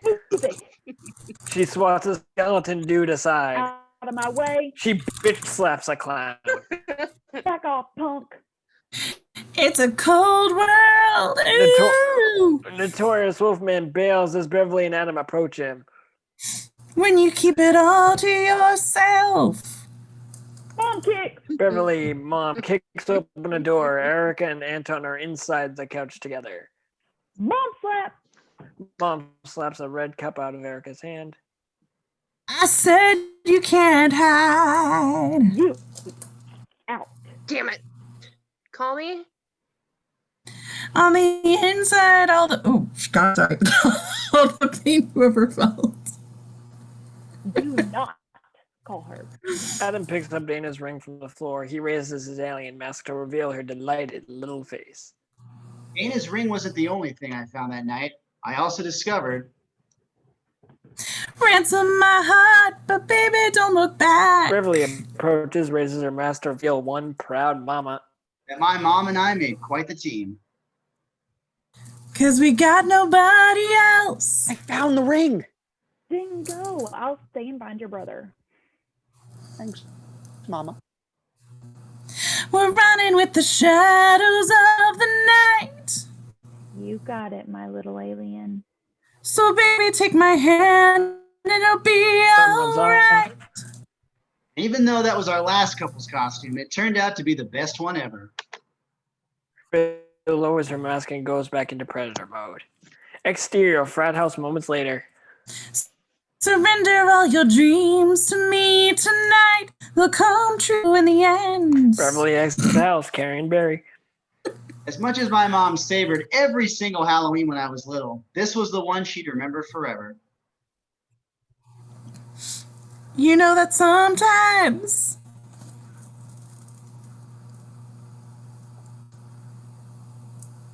Barry. Barry? Barry, are you okay, son? Passed out from the pain. I'm so scared, Mom, that I don't know where this line is. I completely missed it. It's all right, love bug. You're safe now. Recording, and you know what? You Oh, guys I He never probably did. went back through the window of the frat house. I got it. Okay. Yeah, whenever you guys are ready, go for it. Ah, my ankle. It's all right, love bug. You're safe now. it feels like Erica bends down next to Barry. You hear that, Bear? Mom saved us. We're the luckiest kids in the world. it's all moving way too fast. You're grounded for a month. For sure. Use every alibi and words you deny. Beverly strokes Barry's sweet dumb face. Interior Dana's house living room later. Dana sits on the couch. Adam stands in the glass doorway, creepily in full alien gear. Dana freaks out as well as we all would or should. That ain't love meant to last. You can cry tough, baby. It's all right. Adam holds up the green lantern ring. Dana approaches him. That's the thing about love. When you face your fears, You can let me down easy, but not tonight. Pat, just give me one hot minute. you can finally take off your mask and show people who you really are. Adam and Dana put their hands on the glass, Tarzan style. We're running through the shadows of the night. Sorry about what I said earlier, Pat. Yes, suck it, Adam. Yeah. Adam puts the ring on Dana's finger. Yeah. So, baby, take my hand. It'll be all right. Sorry for using you as a human shield and all.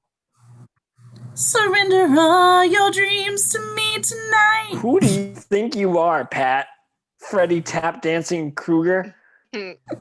Well, you went back in. Sort of, Dana. Kinda. His mommy had to save the day. It was so scary in there. It was, but losing you was even scarier. In the end, we're running with the shadows of the night. No, Halloween isn't over. It's not too late to get some candy. Candy sounds great. So, baby, take my hand. It'll be all right. Surrender all your dreams to me tonight. What did we just talk about, Pat? Exterior, neighborhood later. Adam and Dana run around giggling. So my first adult Halloween ended the way it always did, with me and Dana getting candy. Beverly and Murray watch their wayward son from their porch. And it couldn't have been more perfect. They'll come true in the end. Can you promise that, Pat? Can you? We're running with the shadow of the night. Oh, sorry. You gonna keep him safe? We're running with the shadows of the night. Actually, I think he'll be all right without me. So, baby, take my hand. It'll be all right. Is this kind of repetitive, or is it just Punching with this can't hurt. Surrender all your dreams to me tonight. They'll come true in the end. Adam and Dana will walk away from a house, hand in hand. Growing up, there's a lot to be afraid of, but when you know in your heart your family has your back, nothing in life is scary. Beverly creeps up to a tree in full predator dress and follows Adam and Dana. She is incomparable, I tell you. Don't know what that means? Me neither. Cut 2, title dedicated to the haunted house I stupidly bought my girlfriend to. Real Adam films outside of the real spooky haunted house. He's either boy 1 or boy 2. I don't know. You figure it out. Yo, man, this place is really crazy. I know, God, it looks scary in the dark. The boys walk through the haunted house, still filming from their POV. Look at this place. I know, look at the cobwebs. Whoa. Didn't he say he brought his girlfriend here? Was it a separate incident, or was he cheating on her with this fella? I don't know. What was that? A man screams, the boy yelps, the camera drops, the boys apparently die. Dark ending, bro. Cut to interior Goldberg residence, kitchen morning, Barry and Erica eat waffles. Beverly enters on ED 209 carrying a plate of waffles, obviously oblivious to her older children's presence. Who wants waffles, kids? Kids, come down. Here you go, Murray. Beverly blindly attempts to set down the plate on the table in Murray's spot. She misses the plate, shatters on the floor. I call dibs. Oops, almost forgot. I need to get the kids' lunch money. Mom's gotta stop wearing her old Halloween costume. She won't. Beverly bumps into the coat rack. Whoever is standing there, let go of my purse. Her new perm didn't settle right. She doesn't want anyone to see what's going on under there. Beverly falls to the floor. So get the hang of this thing. Yeah, a week ago. Harry and Erica run past Beverly. Your mother. You have 30 seconds to comply. You ever seen RoboCop? No, not the one with Samuel L. Jackson, the good one. Yes, exactly. The third one with the Japanese guys where RoboCop rides on a jetpack. Fade out. End of episode.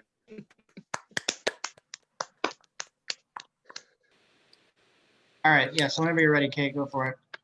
Modern Family, Halloween 3, Awesome Land. Transcribed by George Bodferson Graham. Fade in. Interior, Cameron and Mitchell's house, kitchen, day. Mitchell sits at the table, readying his presentation for an upcoming court case. Look, in the hallway. It's a bird. It's a plane. Cameron rushes in, panting, dressed like Superman. Super out of breath. Happy Halloween to you. I'm too. sorry. I'm sorry. I'm just, I'm really nervous about this closing argument today. Is it because you've lost 3 cases in a row? Whispering doesn't make it any less painful. Okay, no, it's just that this case, it's so hard to hold the jury's attention. Well, do you want to run your argument by me? Could I? Sure. Okay.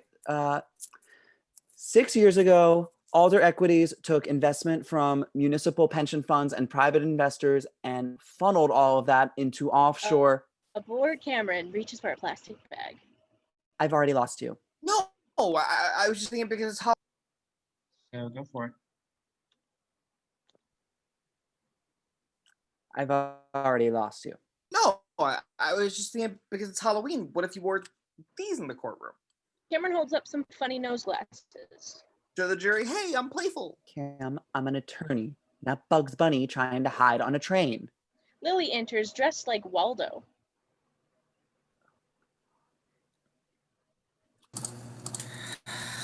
I think I'm gonna win the costume contest. There's Waldo. Honey, you know it's not important if you win. It's just for fun. Picture.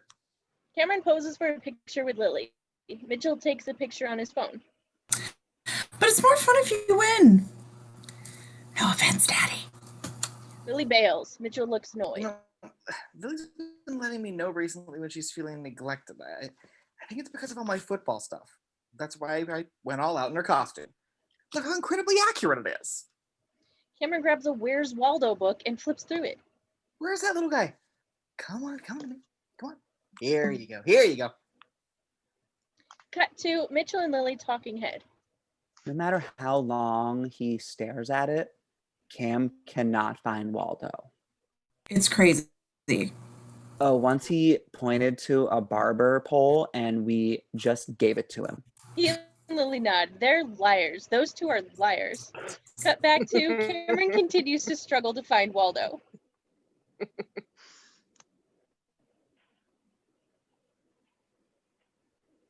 Cameron struggles to find Waldo. He's trying. Where is that little guy? Mitchell points at the book. He's, quote unquote, helpful. He's right there. How do you find it so? Let's try these. Mitchell puts the funny nose glasses on Cameron. Cameron stares at the book again. I smell divorce, gentlemen. Interior Jay and Gloria's house kitchen. Day. Gloria enters dressed like Princess Fiona. She shows off her costume for Jay and Manny. Joe is also there, but he can't talk yet. Thank God. Just kidding. I love that little rascal. Okay, boys. What do you think about my costume tonight? You look dynamite, honey. Oh, thank you. I am Princess Fiona.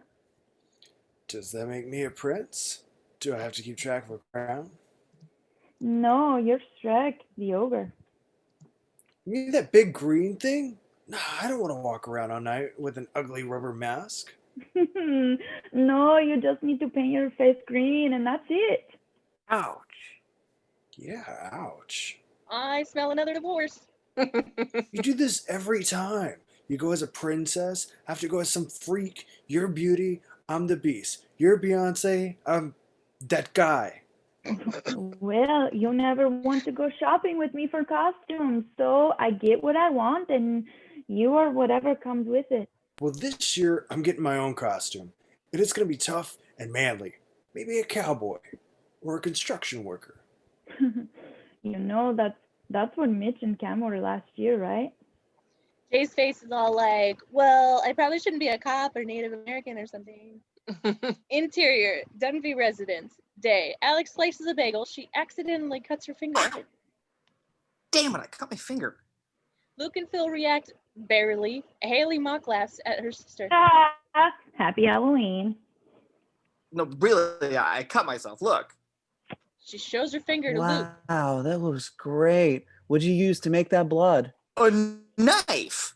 I'm actually hurt. Claire enters. Ooh, great production value, sweetheart. I'm impressed. Alex is all like, F this family. Can't believe I've got to work on Halloween. This blows. Yeah, some of us work for a living, Claire. Like, well, you. Sorry. Phil unveils his Awesome Land sign. Don't worry, by the time you get home, Awesome Land will be up and running. Cut to Claire and Phil talking head. Claire's busy with work this year, so I'm taking over the Halloween duties. My theme is Awesome Land. Which includes anything Phil finds awesome. It's a pretty big umbrella. Ooh, big pretty umbrellas. Those are awesome. Mm-hmm. Claire loves blood and guts and gore, but who says Halloween has to be scary? Everybody but you. This is killing her. At least something's dying.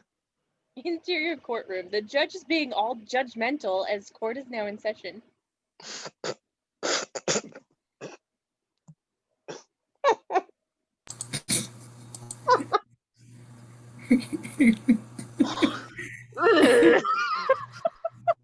Are you okay?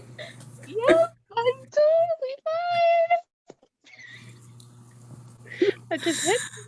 That hit just the right spot.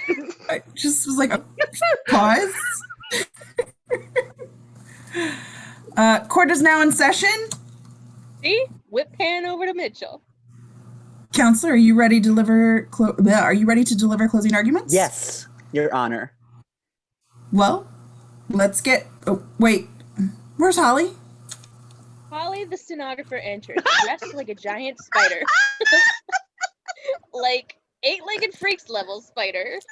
Sorry, Your Honor, my bus was late. Scattered laughter throughout the courtroom. I guess you all have never had to take the bus before, you Prius driving fuck bags. Sorry, family show. Counselor, proceed. After a beat, Mitchell stares at Spider Holly for a bit. Oh, okay. Ladies and gentlemen of the jury, the details of this case was complicated and technical, but they have a tragic and profound effect on the victims. Spider Holly types. The jury giggles. Mitchell Summers looks back at Spider Holly.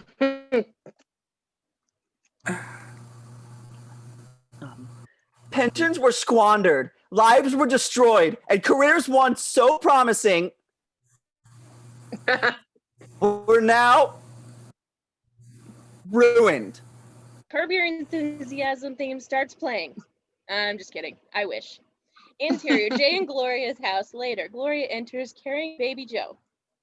So because of this marriage, you're basically third cousins with Akira. I mean, we don't get free tickets, but it's fun. Isn't everybody third cousins with Shakira? Jay enters regally, allegedly dressed like Prince Charming. Dun, dun, dun, dun, dun, dun, dun, dun, dun. Ah, Dios mío, what is this? What's up, princess? I'm Prince Charming. I can see that. Jay holds up a donkey costume and some cat ears. You'll see why. Just give me a minute. I got Joe a donkey costume, and I got Stella cat ears. I just hope she doesn't chase herself. Classic Jay. I get it, because she's a dog. I also found out that Princess Fiona is supposed to wear a tiara, so here you go. They had a whole bucket full of them. Jay hands Gloria a tiara. I love it. Ah, you look so handsome. It's like those pictures of you in the Navy. Gloria strokes Jay's fake blonde hair. I have an idea. Why don't we put Joe down for a nap and then we go take a nap, but not the one we sleep? I don't get it. I got it. I'm in. Okay. Exterior Dundee residence / Awesome Land. Later, Phil works on making Awesome Land more awesome. There's a fake fun house, a giant top hat, a giant cupcake. Basically just smaller versions of big things and bigger versions of small things, which is admittedly pretty awesome. Claire exits her car. Hey, I thought you had a big meeting.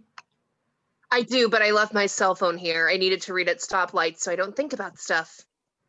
Phil hoists the giant top hat over his head, so it would appear 'tis on his head. I'm sorry, but that's ridiculous. Oh, honey, I don't think that fits. It fits in Awesome Land. Phil sets the giant top hat down next to the Santa statue and giant bunny. It's a magic hat. I'm going to have this bunny jumping out of it. You gonna put some blood on it? Maybe tingle an eyeball? Who hurt you? Claire looks wounded. I'm kidding. I know it's Jay and Dee Dee. Anyway, I gotta go get my costume. Phil and Claire smooch. Ronnie laughs in Steve Zahn form next door. Amber is next to him. Oh, for God's sake, I kissed my mom harder than that. He does. I seen it. Oh. Cut to Claire and Phil talking head. Our new neighbors, medical marijuana retailer Ronnie and his wife Amber, moved in 2 months ago, and It's been a week and a half. dear God, really? Yeah. Cut back to Ronnie stares at the giant cupcake. I don't get it. What's so scary about a giant cupcake? We're not doing scary this year. Well, heads up. We're doing crap your pants scary on account of this contest. So I just hope we don't offend you over here in Candyland. What contest? Oh, it's something we started in the old neighborhood. If you win do it, you chip in $20 and scariest house on the street wins the pot. Not actual pot. I'd have to see a prescription for that. Ronnie winks. Not anymore, Ron. Not anymore. The bomb's lost, Ronnie. Your revolution is over. Condolences. Wait, you're not a cop? No, for the 12th time, I am not a cop. Well, you're not going to offend me with your little decorations. Please know that this... She motions all around Awesome Land. ...is Phil. When I'm in charge, it's terrifying. Ooh, you give all the soccer moms a good scare with that pin that says boo. You're so lucky that I have to go to work today, or I will show you scary. I will win your little contest. You don't know what you're up against. We don't let pregos or people with heart trouble pass our front gate. A couple years ago, we scared a man into the hospital, almost to death. It's true. In season 4, they showed it. So it happened in an episode that we aren't doing. Well, since you got an excuse, princess, looks like my winning streak will carry on. Ronnie starts to walk away, but Claire plots his murder. Might even went into the old house, too. We left that place pretty scary. Haley exits the house dressed like a sexy fireman. Well, firewoman? Fire lady. I'm meeting a friend for coffee. No, you're not. Nope, you're helping me take all this down. Everything goes, everything except the bunny. Claire stops next to the giant bunny. She touches it oh so tenderly, sinister. I have plans for the bunny. Look away, folks. Just look away. Exterior, Lily's school later. Cameron and Lily take a picture of Debbie and her daughter. Debbie is dressed like a pirate. Her daughter is dressed like a rainbow bird or some shit. Shut up, bird. Okay, on three, say R. 1, 2, 3. Arg. Oh, that's great. Thank you. And how are you two related? You know what?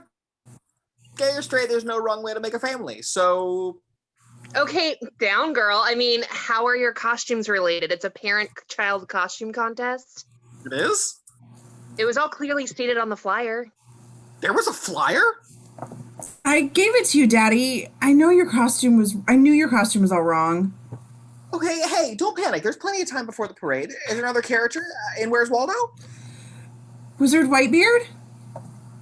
Okay, that'll be fun. I haven't gone out with a white beard since I took my cousin Sally to the prom. Ayo. Right, I'll be back as soon as I can. Billy, explain Daddy's joke. Cameron runs away, panicked. Interior, Jay and Gloria's house later. Jay comes downstairs, having already come upstairs. Okay, sorry. He hums to himself, dancing around a bit, tousles his fake blonde hair. I loved having hair. I know how to use it. I'd walk up to a pretty girl and run my hand through my hair. Cut to Jay talking head. Score a touchdown with the helmet off, run my hand through my hair. You know, Al Bundy once made 4 touchdowns in one game.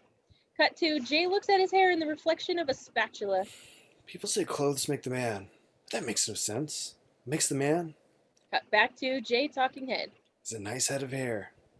He rubs his head. Damn it, it's like a phantom limb. Exterior Dunphy residence haunted insane asylum later. Alex, Haley, and Luke assist Claire in destroying Phil's dream. Claire notices a fake hospital IV full of blood. Oh, no, this doesn't look real at all. Alex, what's that blood you were using this morning on your finger? Running through my veins, keeping me alive? Or another one for Alex. Phil pulls up in his car. Oh, here comes Dad. He's going to be like, oh, no, what did you do? Where's Awesome Land? No, what did you do? Where's Awesome Land? You from the future? Phil, honey, we had a little change of plans. Why? What are you even doing here? Shouldn't you be at work? That obnoxious Ronnie was worried that I wouldn't be able to handle his decorations because he's trying to win the scariest house on the street contest. And I was like, not only can I handle your decorations, I'm going to win that contest. So, welcome to the insane asylum from hell. That's what it feels like. Come on, it's going to be fun. The kids are going to be deranged mental patients, and I am going to be the sadistic nurse, and you're a demented doctor. 20 years of no, but for this, you'll dress like a nurse? Oh, no. Oh, come on. Of course, the woman is the nurse and the man is the doctor. That kind of thinking, that's what's scary. Tap out. It's the holiday. I put a lot of time and energy into my thing, but you just shut it all down to prove something to people that we barely know and don't even like. Phil, Ronnie made fun of Awesome Land. He called it Candyland. Oh? Stupidville, Dumberg. Who cares what he thinks? Maybe someday he'll care what I think. Phil, well, honey, look, I kept your bunny. Claire whips the sheet off of the giant bunny. Its chest is ripped open and bloody, and one of its eyes is bulging out. I used to have a bunny like that. Nibbles! Exterior Lily's school meanwhile. Cameron rushes over to Debbie, dressed like Wizard Whitebeard. Think Dumbledore, but gay. Well, gayer. Okay. Whew. Made it back in the nick of time, so let's just get this parade started while I'm still just 4,000 years old. You do know the parade's not till after school, right?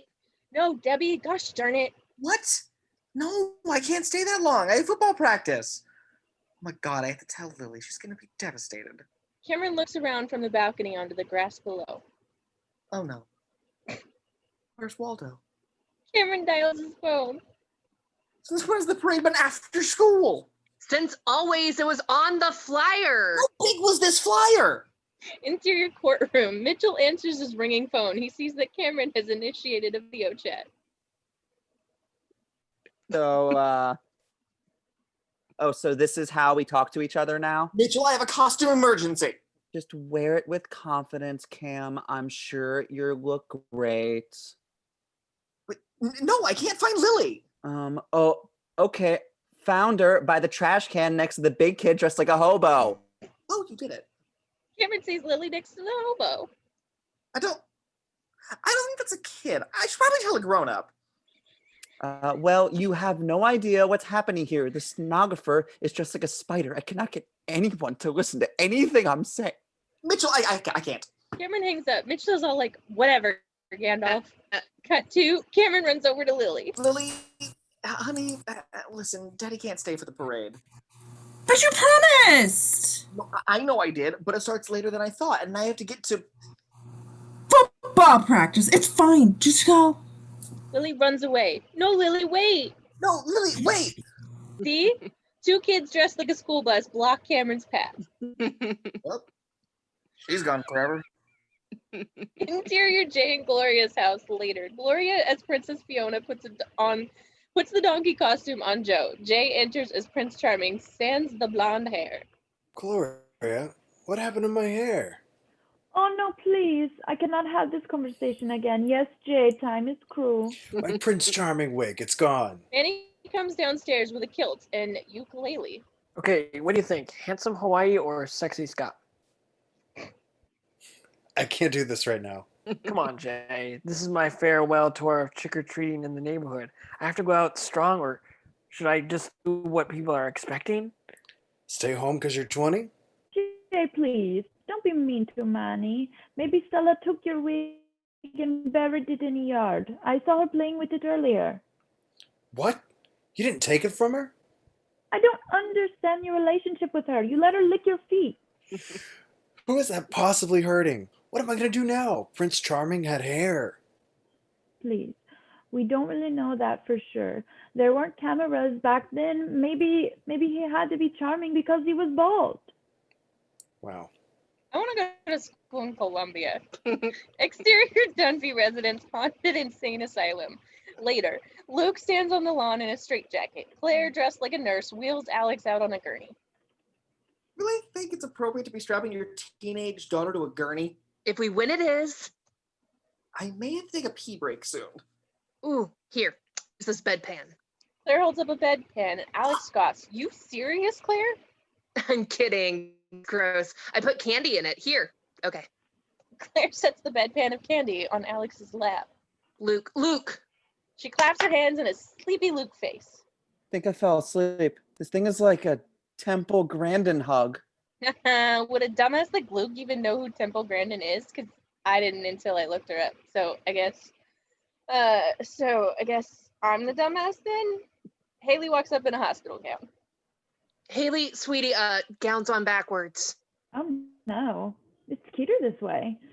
Sexy people go crazy too, you know. Read a People magazine. You said it, sister. Huh. Phil appears dressed like the Mad Hatter on shrooms. Phil, you're not going to even try on your doctor costume? Nope. But we're going to win. Doesn't that make you happy? Do I look happy? Phil's tie-dye jacket bursts open to reveal a happy face t-shirt. You got a problem, lady. This obsessive need to be dark and scary. You can't even stop yourself.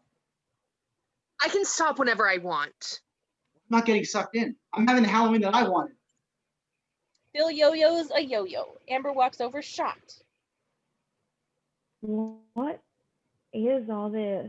Is this supposed to be funny? No, it's supposed to be scary. No, it's supposed to be awesome. Ronnie joins Amber in judging the Dunphys. You know, I could tell that you guys didn't love us moving in next door. Maybe because Ronnie deals pot, or maybe because my Confederate flag bikini. Oh my God, that's disgusting, Amber. Let me see it, just so I can tell you how wrong you are to have it. Oh my God. I don't know, but I thought we were becoming friends. I was going to propose a joint Thanksgiving, but this is really low. No, honey, it's okay. No, it's not okay, Ronnie. It's rude and it's cruel. I wish we had our old house so we could drive it away as far as possible. Amber storms off. Oh my goodness. What was that? Amber gets touchy about this stuff. She spent 6 months in a cuckoo farm in Nevada. I'm sorry. She gets mad when I say that. It was in Utah. Oh my God, we had no idea, I swear. It's cool. I'll just give her a box of Captain Crunch and set her in front of the fish tank. That seems to calm her down. Okay. Okay. Ronnie leaves. We have to shut it down. We gotta shut it down. Claire and Phil start dismantling things. Now, when she said joint Thanksgiving, do you think that she meant? No. Okay. Haley's a drug addict. You know it. I know it. Marijuana kills, my friends. Or not. Interior courtroom later. The judge looks bored. Mitchell continues his presentation to the distracted jury. Holly types in her spider costume. Each of these companies funneled unreported funds into the same account. Now, I believe this chart makes clear the intricate web of deceit. Jury chuckles. Web. Come on, Mitchell. Okay, I heard it. I'm gonna rephrase that. These companies conspired A fly buzzes next to Holly. She looks around. Goldblum? Is that you? to defraud numerous innocent people, not to mention the Internal Revenue Service. Holly tries to kill the fly with all 8 of her arms. Oh, I'm sorry. Your Honor, may I approach? If you must. Mitchell and the other lawyer approach the judge. See what's happening here, right? You're losing your 5th case in a row. 4th. And who said I am losing? I just feel the jury might be a little bit distracted by Mitchell motions his head towards Holly. Spider Holly. Please let the record know that the counsel is nodding his head towards the court stenographer, Holly. Your Honor, the opposing counsel is grasping at straws because he's losing again. Oh, come on. She's dressed like a giant spider. I need the jury to focus on the details of this case, not some ridiculous costume. I'm sorry. You're probably a very nice person. Oh, she is, Mitchell. Trust me. I've never met that woman before in my life, but a guy I know, him and her, they totally got it on. Woo-wee! No, they didn't. No, they didn't. But you could imagine what it'd be like if they did, right? Right? Good. Right? Great. Grand. Very well. Holly, would you please remove the costume? Holly nods and gets up. Thank you. Ladies and gentlemen of the jury, I apologize for the delay. At the request of counsel, the court stenographer will now remove the costume. Jury groans and murmurs. That redhead's no fun. They hate you. They hate you. Mitchell sighs, consults his briefs, papers, not undies, people. Holly returns in normal clothes. As I was saying, these companies stole from countless innocent people, and if someone had dipped into my nest egg like that, Mitchell grabs the funny nose glasses from his bag and puts them on. He uses his laser pointer as a cigar. would be awful grouchy. The jury's like, huh? One juror coughs.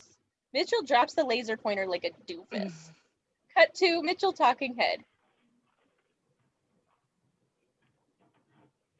Number 4. Mitchell talking Number head. 4. Exterior Dunphy residence. Awesome land. Night. Alex makes cotton candy for some trick-or-treaters dressed like Melanie Griffith from Working Girl. Here you go. What are you supposed to be? Into a different family. Swish! Phil appears into it in his Awesome Land garb. She is Tess McGill, feminist heroine from the 1980s classic Working Girl. You should check it out sometime. In a few years, there is some light vacuuming in underpants. Oh, I know, Phil. I know. Keep up the good work. How's it going here? Luke sits in a pen full of puppies, dressed like a doggo. I look stupid. These puppies are making it impossible for me to stay mad at you. Stupid, adorable puppies. Claire unenthusiastically passes out candy to trick-or-treaters, dressed like a cheerleader. Welcome to Awesome Land, where the only thing to fear is fun itself. Claire, I know this isn't the Halloween you wanted, but can you try to sell it? I'm sorry, honey. I got mad at you and I upset Amber, and all because Ronnie called me a soccer mom. What is wrong with me? Haley leans against a giant ice cream cone, back in her Fire Lady costume. Nothing. I hate it when people assume things about me that aren't true. Like, because I'm pretty, I'm stuck up. Alex hands Phil some cotton candy. When people do that to me, I'm just like, shut up, troll. Why am I even talking to you? Wow. I do not like being pigeonholed. That's not what I heard, Claire. It's obvious, Mom. You use Halloween as a way to show people you have edge. It's like accountants who buy a Harley. She's right.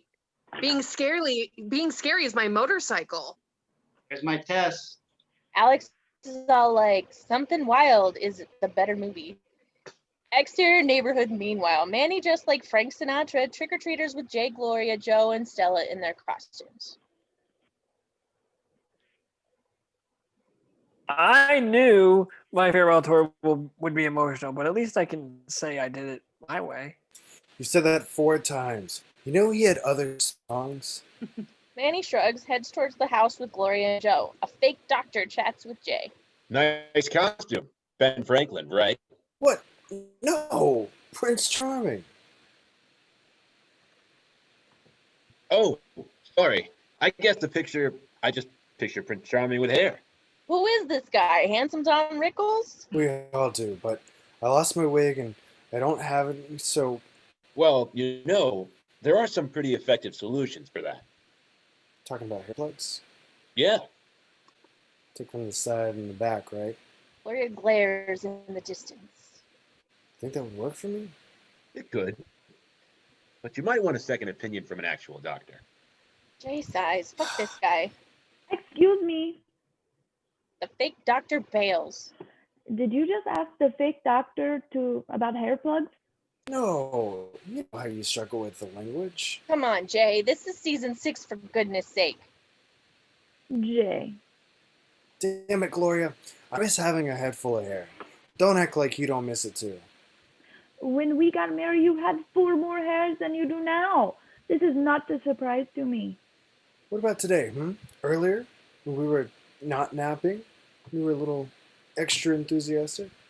Because you were enthusiastic. You went out and bought the costumes for all of us. You were singing. For once, you were not just like, I don't want to do this. I just want to sit at home, watch golf. I'm British. And eat my 10-layer dip. So many impressions. Just 5. 5 layers. Ugh. 1 layer is enough, Jay. I love that you are having fun with us and my happy husband. That is what's sexy to me. So you don't think I look like Ben Franklin? Oh, yes, that's what it is. The man from the $100 bill. My favorite. He's like, more money, more problems. Interior, Cameron and Mitchell's house. Meanwhile, Mitchell gives candy to some trick-or-treaters whilst wearing the funny nose glasses. All right, happy Halloween. Your costume? A big nose? All right, you know what? Cool it. I've had a rough day. You think you're the first SpongeBob I've seen? Mitchell closes the door on the mini douche. Lily sits on the couch, being a mopey Waldo. I'm missing Halloween. All right, honey, if Daddy's not home in 5 minutes, I will take you trick-or-treating, okay? Cameron bursts in like a wizard out of hell. Okay, I get it. Oh, there it is. Football practice ran late. So just give me 2 minutes. I'm so sorry. Whatever. I bet all the full-size candy bars are gone. Lily! Nope. She has every right, Mitchell. You know, I've let football consume my life, and I fumbled what's most valuable to me. Cameron struggles to put on a big red cloth.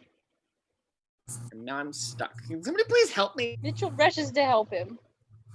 Don't help him. Oh, enough, you two. It's like August or Dodge County up in here, all right? You? Mitchell helps Cameron with the Where's red my hand? cloth.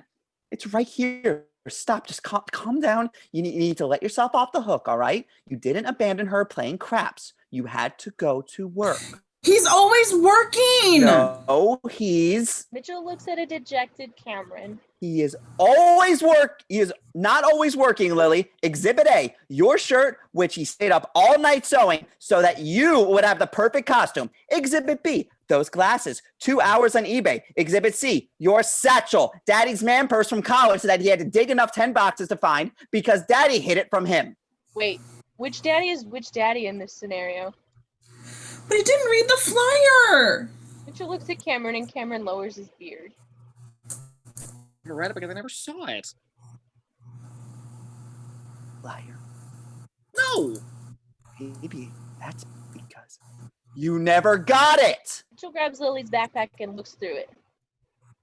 I submit to you the flyer, which never made it into the refrigerator where you are supposed to put things because it was... You can't find the effing flyer. It was... He unzips the front section of the backpack and pulls out that dang flyer. Oh, yes. Cameron gasps and praises the Lord. Lily, your daddy may have missed the parade, but he was all over Halloween. I rest my case. I'm sorry, Daddy. Sorry. Lily hugs Cameron. Cut to Mitchell talking head. I got my win. Trials would be a whole lot easier if juries were made up of 7-year-old girls like Lily and Cam. Exterior Dunby residence / awesome land.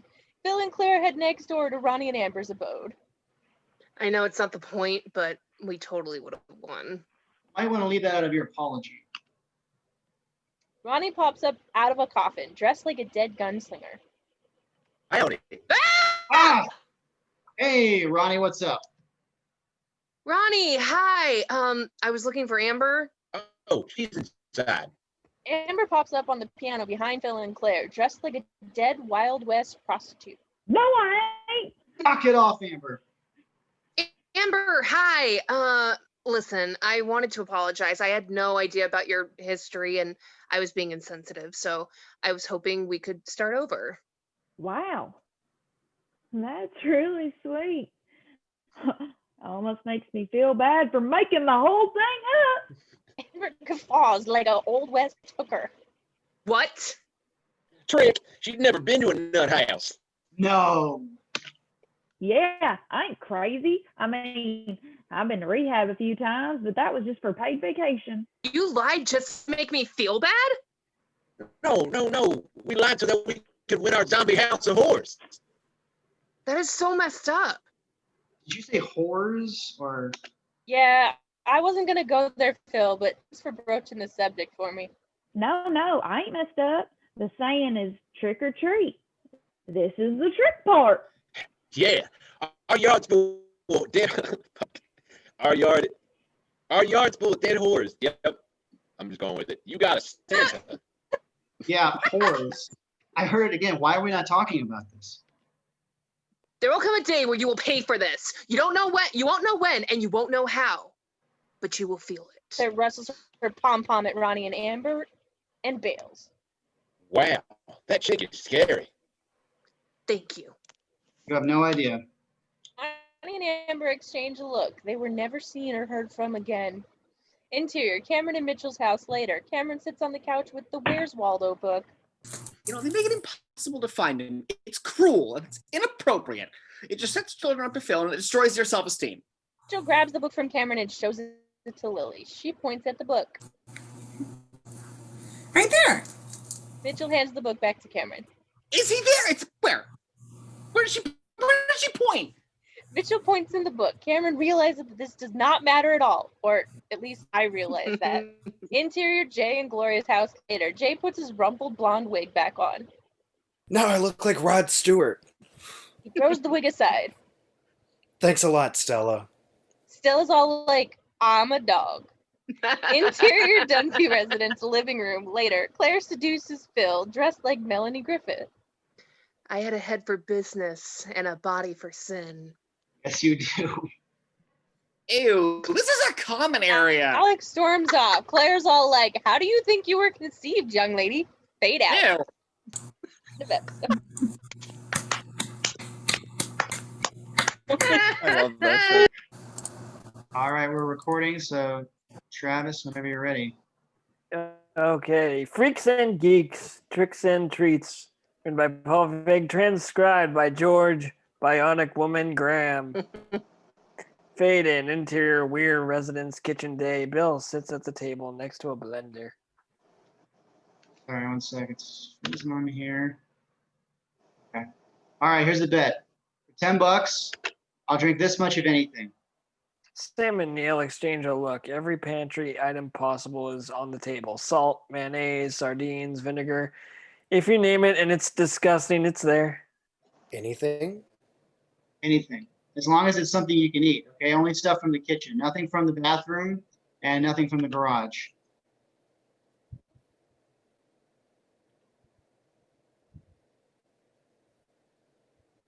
Oh, Neil looks disgusted. Sam continues to look ready to rumble. Family pause on. Anything. As long as it's something you can eat, okay? Only stuff from the kitchen. Nothing from the bathroom and nothing from the garage. Okay. And it has to be food. Okay, nothing from under the sink. Okay, no cleansers, no detergent, no furniture polish, and no cut up bits of sponge. Neil looks disgusted. Sam continues to look ready to rumble. Okay. I'm just trying to win $10 here. I don't want to die. All right. Now put on the blindfold. Sam hands Bill an orange beanie. Bill puts it over his eyes. I don't want to mess up my hair. Sam hands Bill some headphones.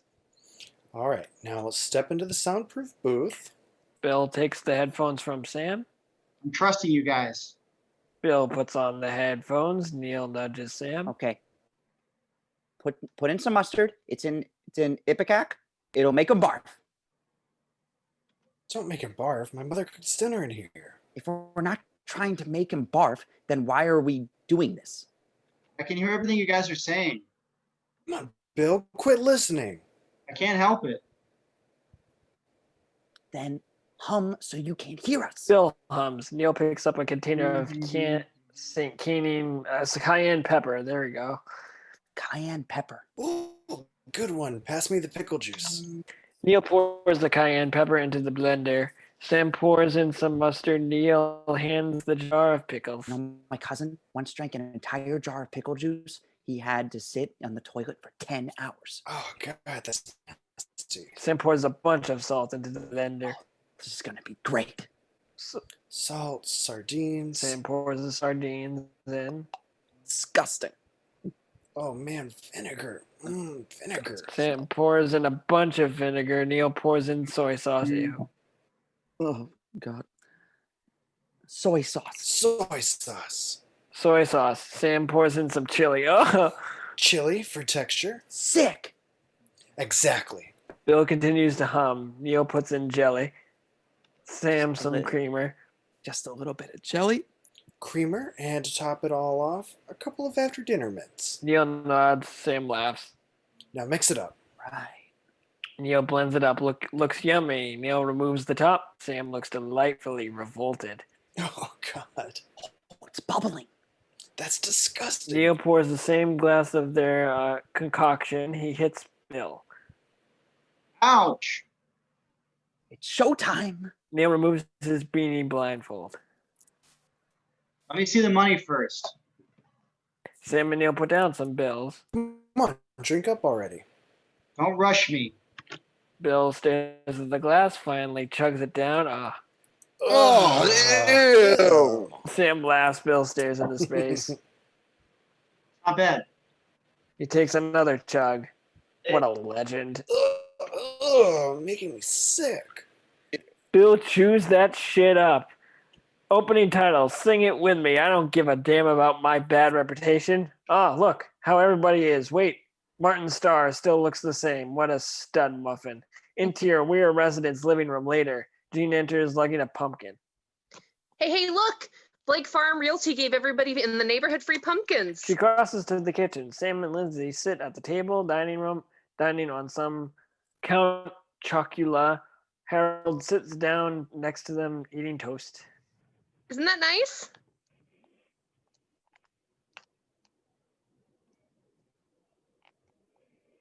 I thought it was nice. I like it. Dad, where are you? I could go for some toast. Again, go for it. Isn't that nice? Well, there's nothing nice about it. It's a cheap way to get customers. They'll give you a 20-cent pumpkin. They'll give you 10 grand to sell the house. That's some deal. Yeah, I just think it's nice. Lindsay pours more cereal. The prize falls into her bowl.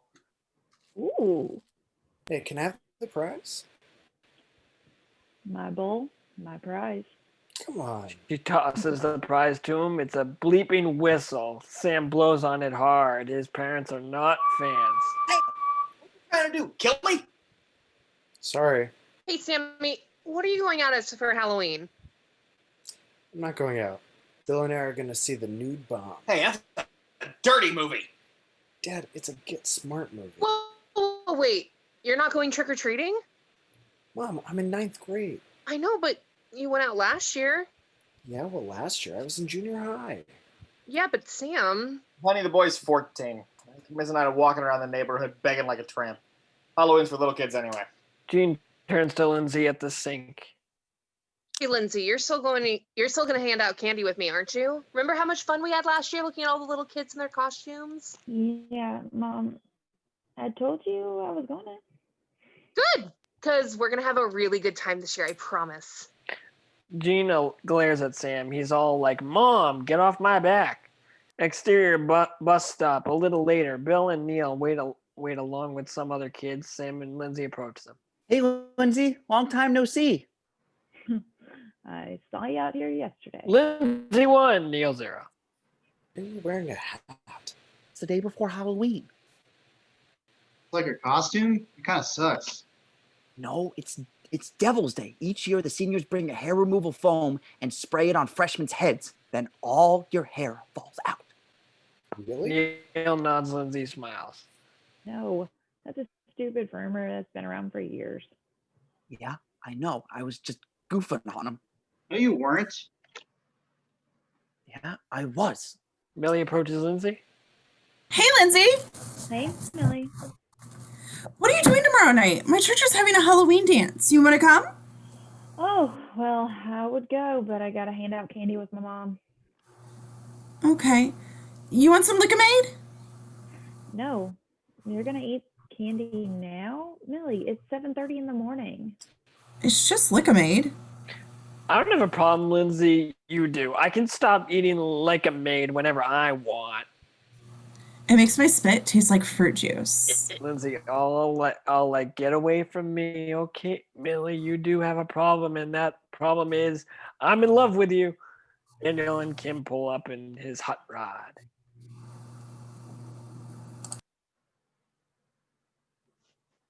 In his hot rod. Hey, check it out. It's Lindsay. Hey, Lindsay, what's up? Hey, Daniel. Hey, Kim. Kim's like, I have a shitty home life. What? Hello, brain. So, this is your bus stop? Yeah. Millie leans on Daniel's car, all hopped up on Lick-a-Minade.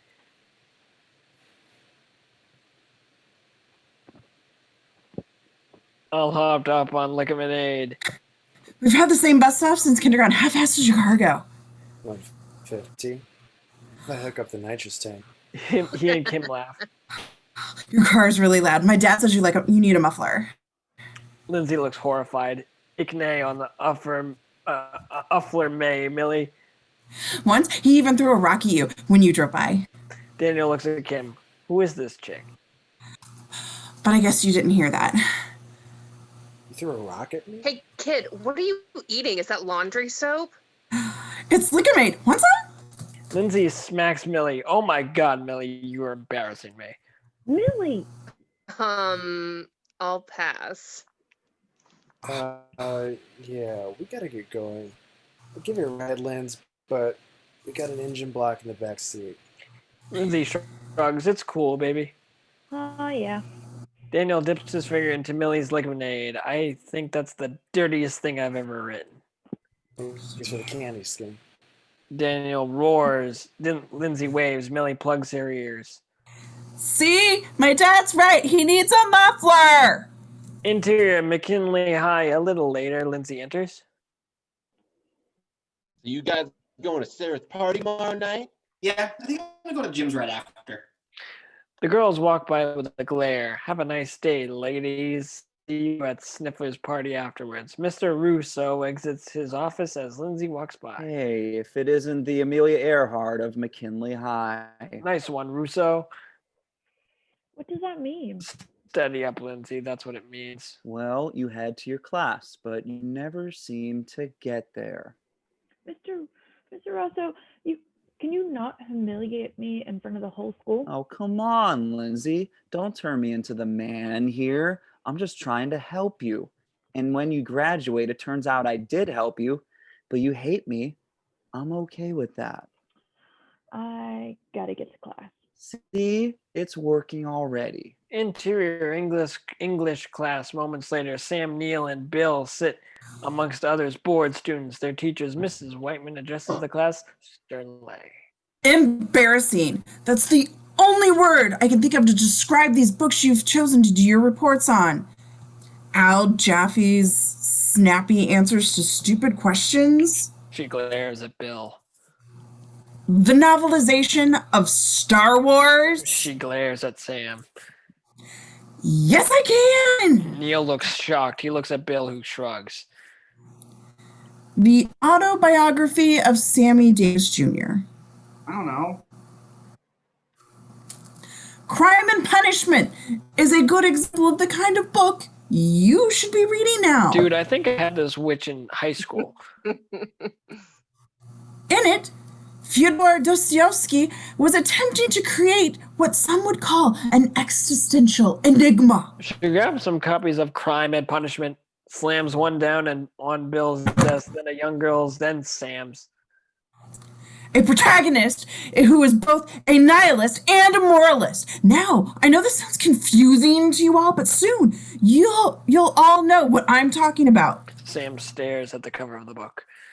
Because I expect you to have the first half of this book read by Monday. The whole class groans. Sam looks horrified. It's time to grow up, people. Exterior McKinley High later, Daniel and Kim mess around. Playful-esque. Ken watches all Seth Rogers like. Knock it off. You're making me sick. Nick appears and wanders over to a trash can. Hey, why don't you make out with Nikki there? We'll call it a foursome. Yeah, why don't you make out with my butt and we'll call it love? Hey, you guys, be cool. The narc's here. Lindsay approaches with a smile. Yeah, watch out or I'll bust you. Hey, man, I ain't joking. Lindsay smiles, fades. I heard about what you did to Brian Stoker. Saw him smoking a J outside the Quick Film, went inside and told some cops. Brian's in prison now, man. And I heard his brother's looking for you. What? I didn't do that. Beat. Kim laughs. Yeah, I know. I was just messing with you. Lindsay walks away from Kim upset. Nick approaches her, sweet and super stoned. She got with she got me with that the same joke last week. It's kind of funny though. Hilarious.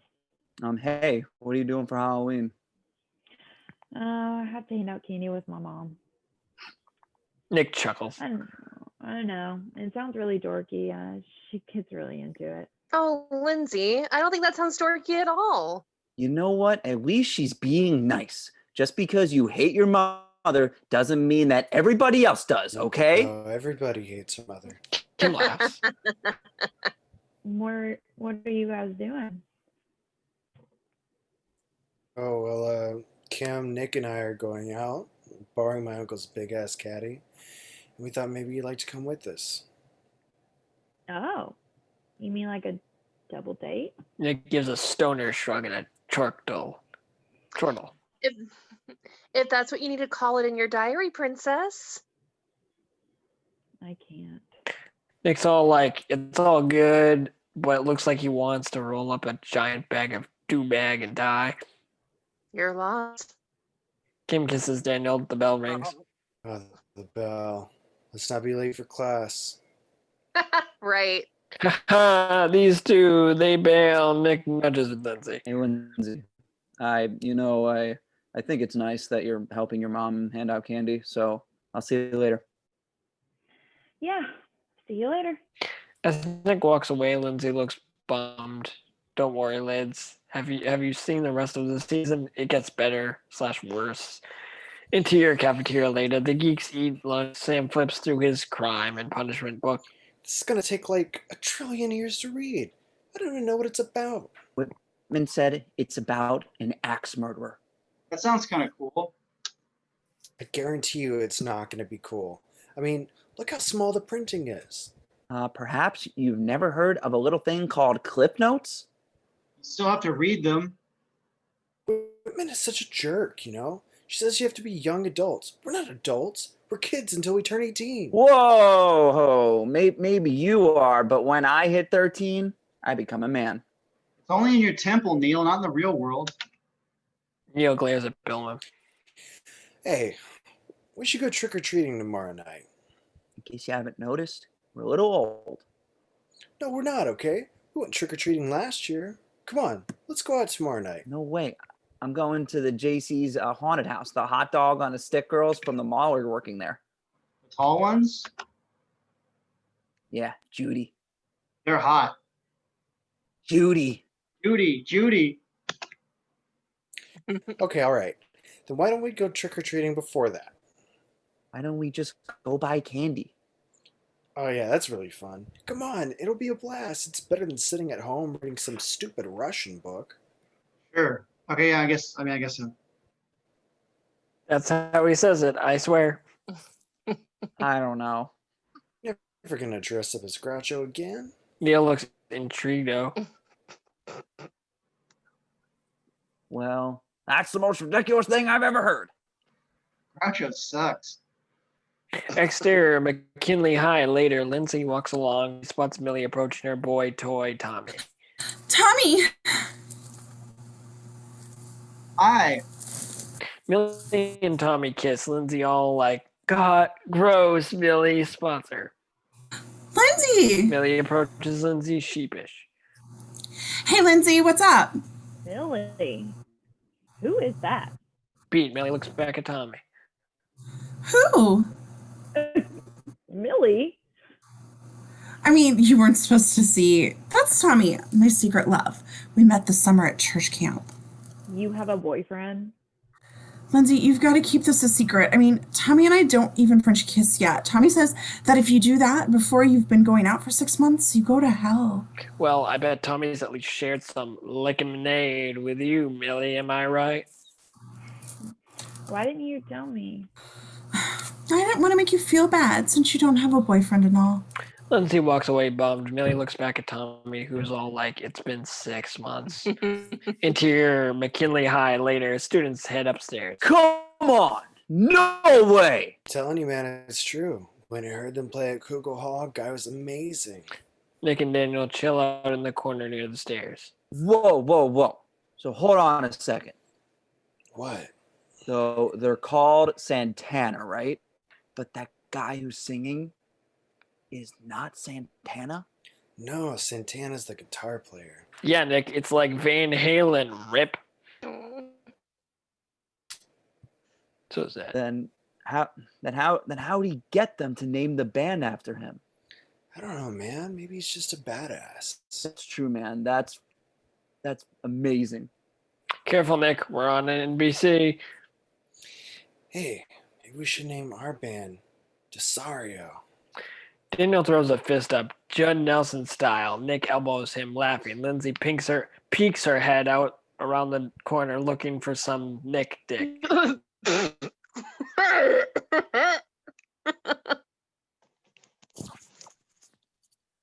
Wow. Hey, Poetry. I'm going out with you guys tomorrow night. Oh, hey, that's great. Yeah, but what about your mom? How's she gonna hand out candy all by herself? Lindsay scoffs, shrugs all like, I don't even have a mom. Well, she'll survive. Well. Fade to black. That's the end of the show. Oh wait, sorry, it's just a commercial break. Interior, Weir residence kitchen later. The Weirs eat dinner. He did the mash. He did the monster mash. It was a smash. Harold looks at her like, I married you. Harold looks at Lindsay, who is also not pleased with her mother's butchery of Bobby Pickett's iconic 1962 classic. It was a graveyard smash, right? Jean giggles. Hey, Mom, Neil, Bill, and I decided to go trick-or-treating tomorrow night. Oh, Sam, that's great. We have to get you a costume. I'm gonna make my own. I'm going out as Gort. He's the robot from the day the Earth stood still. Ooh, Gort. How exciting. Lindsay, how about to talk about why Harold Mike Pence is here? Sam, what are you doing? You're too old to go out trick-or-treating. Oh, Harold, stop. That's what Jean said last night. Well, it's true. Growing up, Scott Byron. He kept trick-or-treating until he was well into his 20s. Do you know where he's living now? At home with his 90-year-old mother. He is the laughingstock of the community. Never took a wife either. I don't think there's anything wrong with acting like a kid every once in a while. I know Lindsay and I are going to have a great time tomorrow night, aren't we, sweetie? Oh, this is awkward. Yeah, Mom, we sure are. He did the mash. He did the monster mash. Sam strokes sing with her. It was a smash. It was a graveyard It was a graveyard smash. smash. Lindsay laughs on the outside, but on the inside she's crying. Interior, McKinley High the next day, Sam, Neil, and Bill walk through the hallway. And then Bill, then I'll come by your place. Bring pillowcases, no grocery bags. If your bag rips, you're on your own. I'm gonna bring my plastic pumpkin. Oh, don't bring that. It gets full after one street. Not if I eat the candy as we go. Last time you did that, you puked before we got our bus stop. Harris approaches looking like weird Al Yankovic because that's what he looks like, and I love Weird Al, okay? Hey guys, I heard you were going out for trick-or-treats tonight. How did you find out about that? Word gets out. People talk. But you gotta be especially careful though with Halloween candy. It's gonna be really dangerous this year. They say that every year. Yeah, but this year there's a bunch of evil hippies who don't want Reagan to be president. So to disrupt the election, they gotta inject the candy with heroin to turn kids into addicts. Topical. That's not true. You just have to watch out for pins and razor blades. Sam goes to his locker. Yeah, and rat hair's a big one. Neil stares at Bill. You're gonna find yourself wishing for rat hair. Word on the street is they're putting their poo in fun-sized candy bar wrappers and handing those out. I love fun-sized candy wrappers. Oh, that's stupid. Like nobody would be able to tell that what it really was. They dip it in chocolate first, so you can't tell the difference until it's too late. The geeks are all like, shit. See ya. Harris bails. The geeks stare at him. Harris turns back. Actually, it sounds kind of fun. Mind if I come with you? The geeks are like, are you for serious, bro? Interior, Weir residence living room later. Lindsay enters the house is decorated for Halloween. Mom? I'm in the kitchen. Lindsay walks to the kitchen. Jean is dressed like a cowgirl. Yeehaw! Hey, Lindsay, where you been? You're gonna miss the first trick-or-treaters. You know the cutest ones always come early. Well, I was hanging out with my friend. Jean pulls a sleeve of cookies out of the oven. It is clearly hot. Wear some mittens, you crazy Yankee. Ah, look what we're gonna be handing out this year. Halloween cookies. That's great, Mom. Jean scoops the cookies out on the next table to rows and rows of other cookies. Sam enters. Sam, I laid your robot costume out on your bed. You didn't rip it, did you? Do you want to take this outside, Sam? No, but I wrote, my son's the cutest boy in the whole world on the front of it. Lindsay, I got you a costume. Go put it on, sweetie. I'm going to put these cookies by the door. We're going to have so much fun. Jean kisses Lindsay and Sam. Lindsay looks bummed. Kind of hate when Mom gets goofy like that. Lindsay sides, walks out accidentally, bumps into Sam. Sam is all like, watch it. Will Ferrell's wife from Daddy's Home 1 and 2, and Viggo Mortensen's wife from Green Book. Lindy Cardellini deserves so much better. Close Linda parentheses. Cardellini does deserve much better. She does. Absolutely. Absolutely. Amen. Interior Sam's bedroom Hunter. moments later. Sam puts on his Gort costume with a satisfied look. Interior Neil's house bathroom. Meanwhile, Neil puts on his Gorcho mustache in the mirror. Interior Bill's house bedroom. Meanwhile, Bill wears a black bra and sets some blouse options on his bed. Bill is my hero and very kinky. Interior Neil house bathroom. Meanwhile, Neil looks into the mirror and perhaps realizes his stash is too Chaplin/Hitler-esque. Looking for Chaplin. I'm only seeing Hitler. Yep. Knew it. Nailed it. Interior Bill's house bedroom. Meanwhile, Bill picks up a green blouse and holds it over his beautiful chest. If I were the bionic woman, what would I wear? Interior Neil's house bedroom. Meanwhile, Neil makes his stash looks more Groucho-esque. Interior Bill's house bedroom. Meanwhile, Bill puts on a wig, applies lipstick and makeup. Go, Tootsie, Bill, go. Interior Neil's house bathroom. Meanwhile, Neil wags a magic marker in front of his face for a Lagutro with his cigar. It's ridiculous. I look like Tom Selleck. Mom! Interior warehouse Sam's bedroom. Meanwhile, Sam stares at his crime and punishment book for a while, then tosses it into his nightstand. Interior Bill's house bedroom. Meanwhile, Bill pretends to tell Steve Austin what's up. I'm sorry, Steve Austin. I can't marry you. I'm mad at you right now.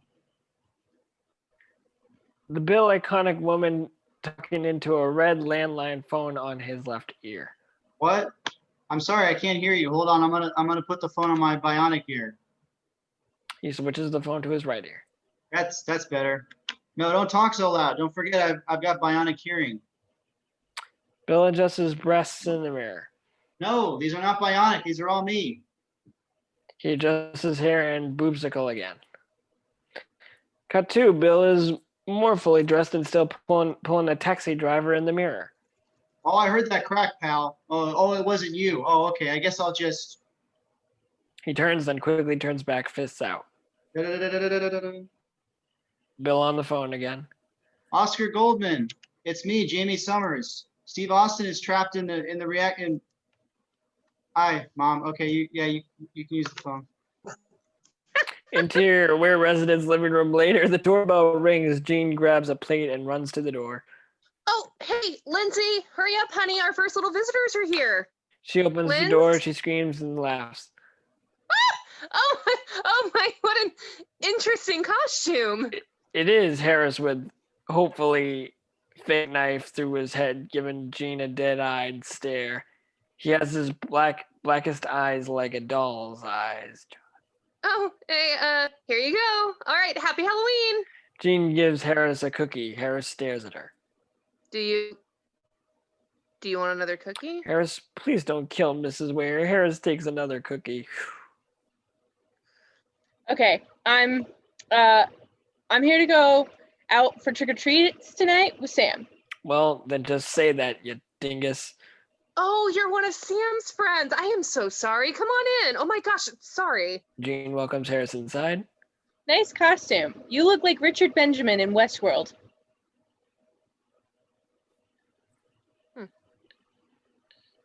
I lost my spot. I have no response Jean for has that. no response. I'm sure you don't blame me. I don't blame you. Harold. Hey, don't you look nice? What the hell are you supposed to be? Guy with knife through his head? Oh. Well, mission accomplished. I'm sorry, my thing went crazy. What page are we on? 30. 29. 29, okay. Sorry. At the very, very bottom. I knew of this the- day was Okay. coming. on the PDF. Yes. If I held it closer, hey, cut it out. The, You said bottom of the very 29? last, the very last scene description, yes. Very last scene. After Okay. mission accomplished. Stupid thing. Hold on.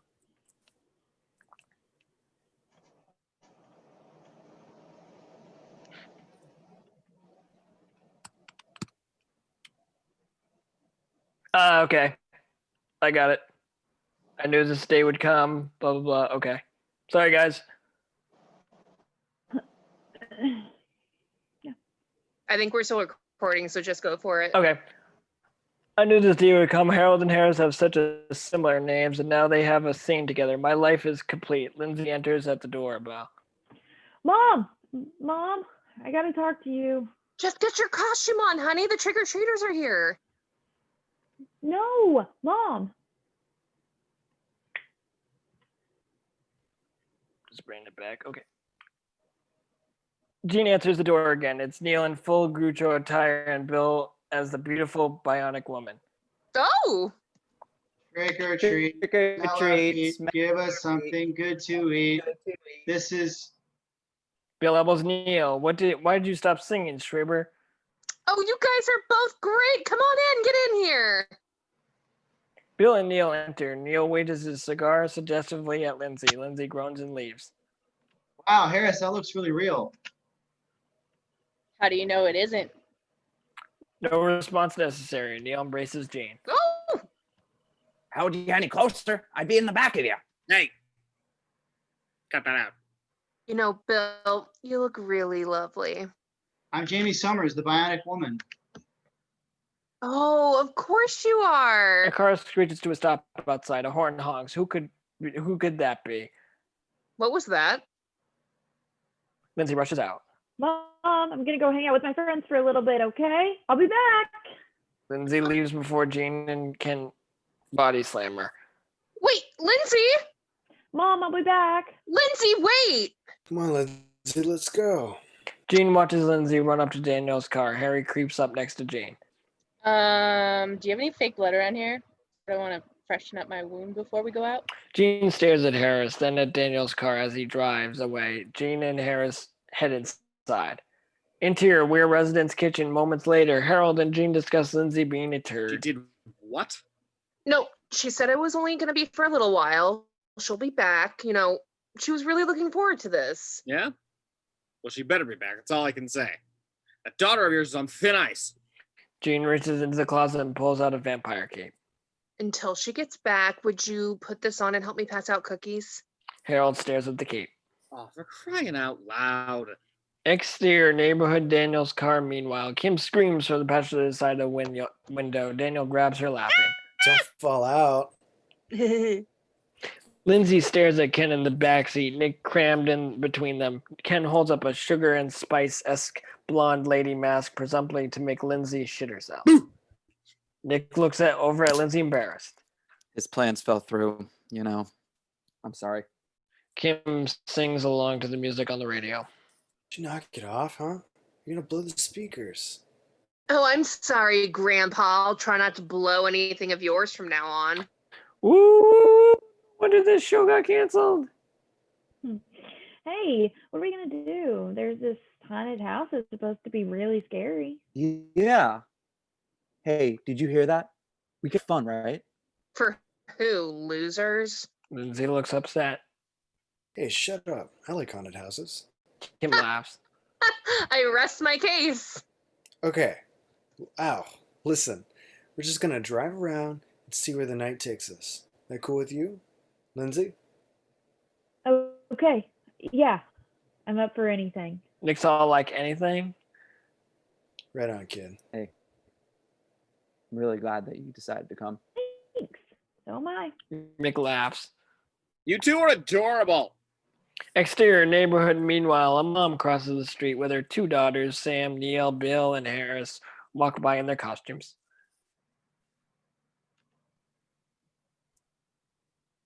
Walk by in their costumes.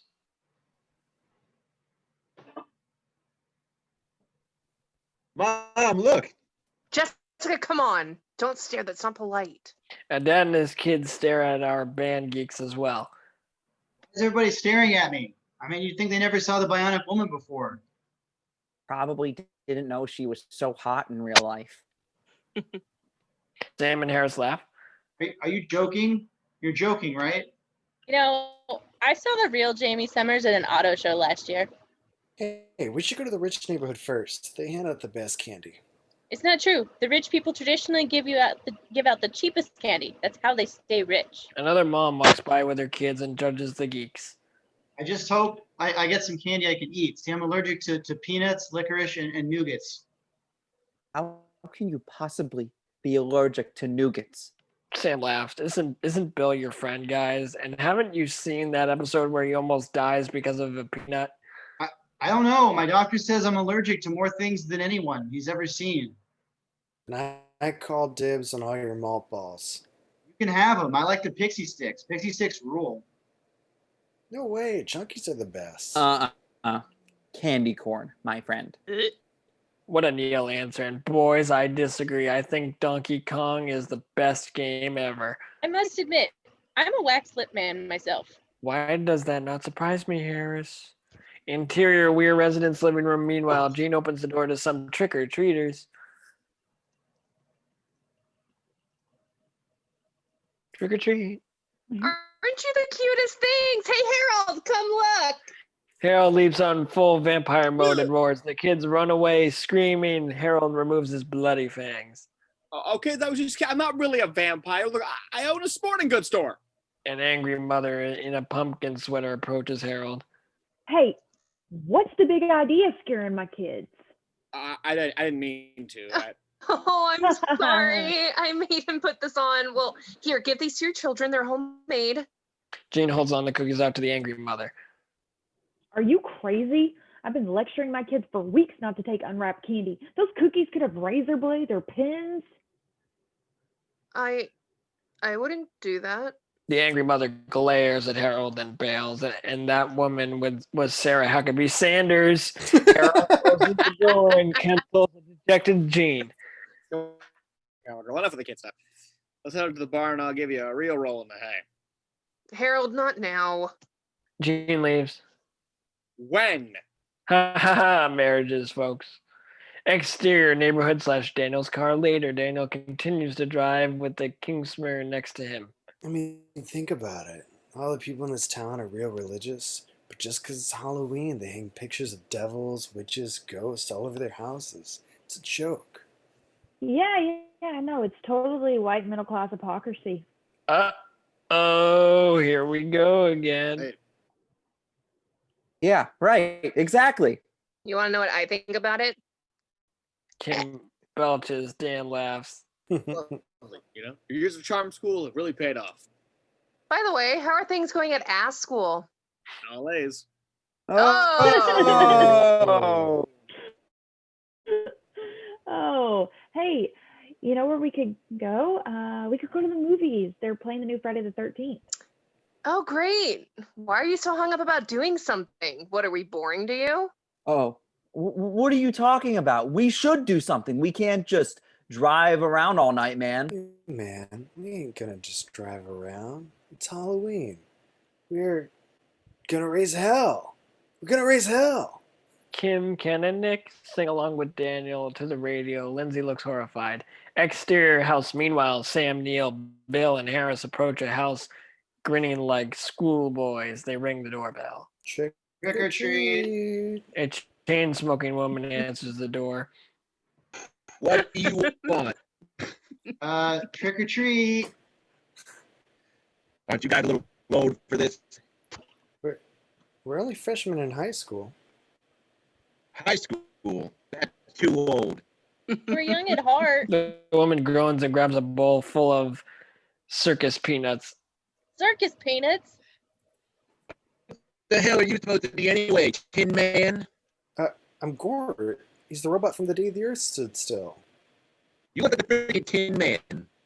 Ma'am, I hope there aren't any peanuts in these peanuts, because if there are, I could die. Good night. The woman closes the door on these freaks. Sorry, geeks. Interior Weir residence living room. Meanwhile, Jean talks to Mrs. Kent and her daughter. Mrs. Kent holds one of Jean's cookies. These are so cute! But you know, Jean, they train kids not to take the unwrapped foodstuffs. You should see all the parents are dumping all the cookies on your lawn. Mrs. Kent puts the cookie back on Jean's plate.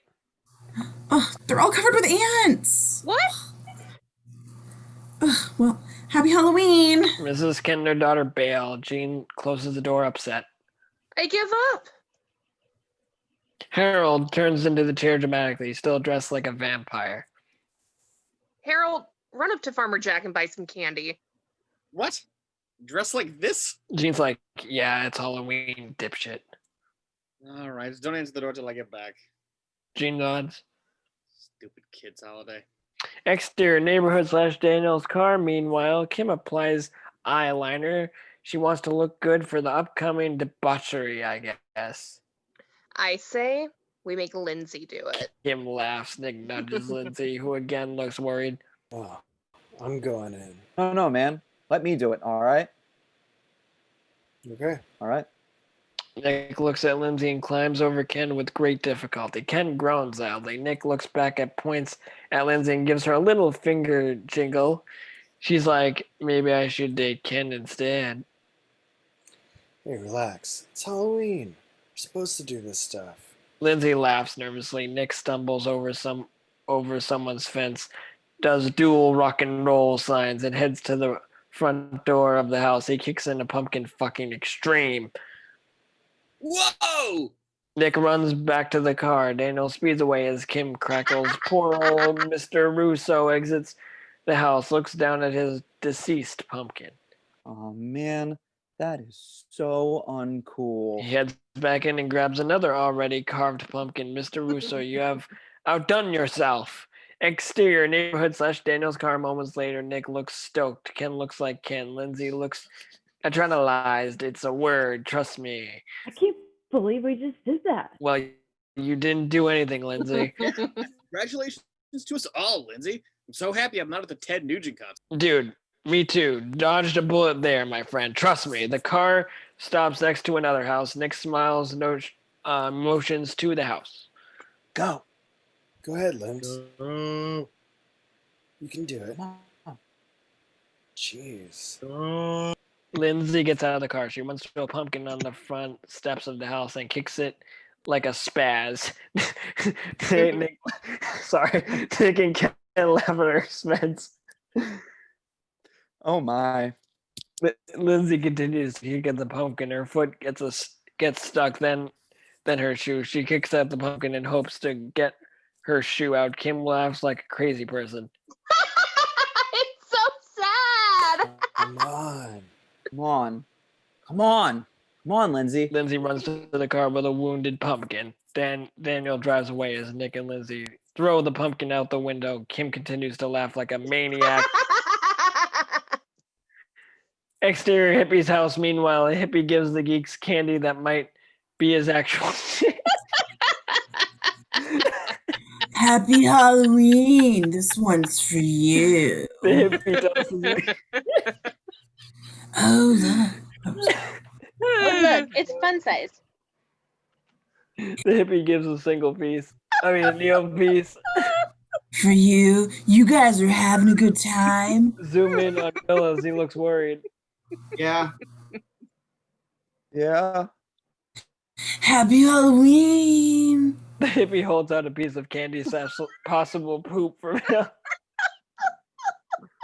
Thank you. I'll eat it later. The hippie god, eat my shit. The geeks bail. Oh god. Exterior neighborhood / Kim and Lindsay lean out their windows, screaming their heads off. Not literally, of course. Didn't mean to scare you. They skid to a next stop, to a couple of pumpkins. Kim stomps on one of them. Nick leans out the window with a baseball bat, ready to do some band damaging. Pat her up, baby. Woo! Yeah, baby. Nick hits a mailbox with the bat. It does nothing. Nice going, Marshall. Cut to Daniel continues to drive through the neighborhood. Go on now. Ready? Go for it, Weir. Come on. Okay. Lindsay leans out the window with the bat. She takes a big old swing at the mailbox and knocks it clean. Woo! The rest of the car cheers whether that mailbox had a family now. Oh, laughing at the mailbox's death. I love it. Exterior neighborhood. Meanwhile, the geeks walk in the middle of the street looking exhausted. There was no sidewalks in the 80s. You see, don't fact check that. A car full of hot dog on a stick girl drives by. They laugh at the geeks. Judy, is that you? Judy, is that you? Great. Thanks a lot. Neil throws down a pillowcase full of candy. Can't believe this. The geeks walk along the sidewalk. Oh, so they did have sidewalks back then. I feel like such a fool. Oh my God, this is amazing. I can't believe the hot dog on a stand. I can't believe the hot dog on a stick girls saw us. That's months of groundwork down the drain. Did they ever go out with you? Hey, shut up. They like me. They always give me free lemonade refills. Yeah, that sounds like love to me, brah. If life gives you free lemon refills, then go for it, man. Well. Alan and Bruce Lee, looking sidekick, approach the geeks. If it isn't the Geek Patrol. The other scary dudes join Alan Bushuli, the geek sigh. Oh, no. Oh my God. Alan and his gang get eye to eye with the geeks. The geeks back away from them. Hey, Alan, what's up? I don't know whose ass I want to kick first. You better watch out, Alan. We kicked your ass once. We'll kick it again. I don't think so. That was 3 against 1. Now we got us a fair fight. Time to settle the score. Exterior neighborhood / Daniel's car. Meanwhile, Ken, Nick, and Lindsay celebrate in the back seat. Oh, yeah. Kim and Daniel give Lindsay high fives from the front. No. I got it. Let's go sneak in the school's windows. No, look. I say it's time we get down to some serious damage. Kenneth? Ken opens a carton full of eggs. Breakfast, anyone? Lindsay looks surprised. Oh, my goodness. Exterior neighborhood continuous. Sam confronts Alan. We don't want to fight you, Alan. You don't have to. Just give us your candy and you're free to go. Okay, here. Harris hands over his bag. Belushi chuckles. Come on, Harris. You already got a knife through your head. What's the worst that could happen now? Now, you dork. Forget it. Bill holds his bag close. You're the woman, Bill. We went through a lot for this.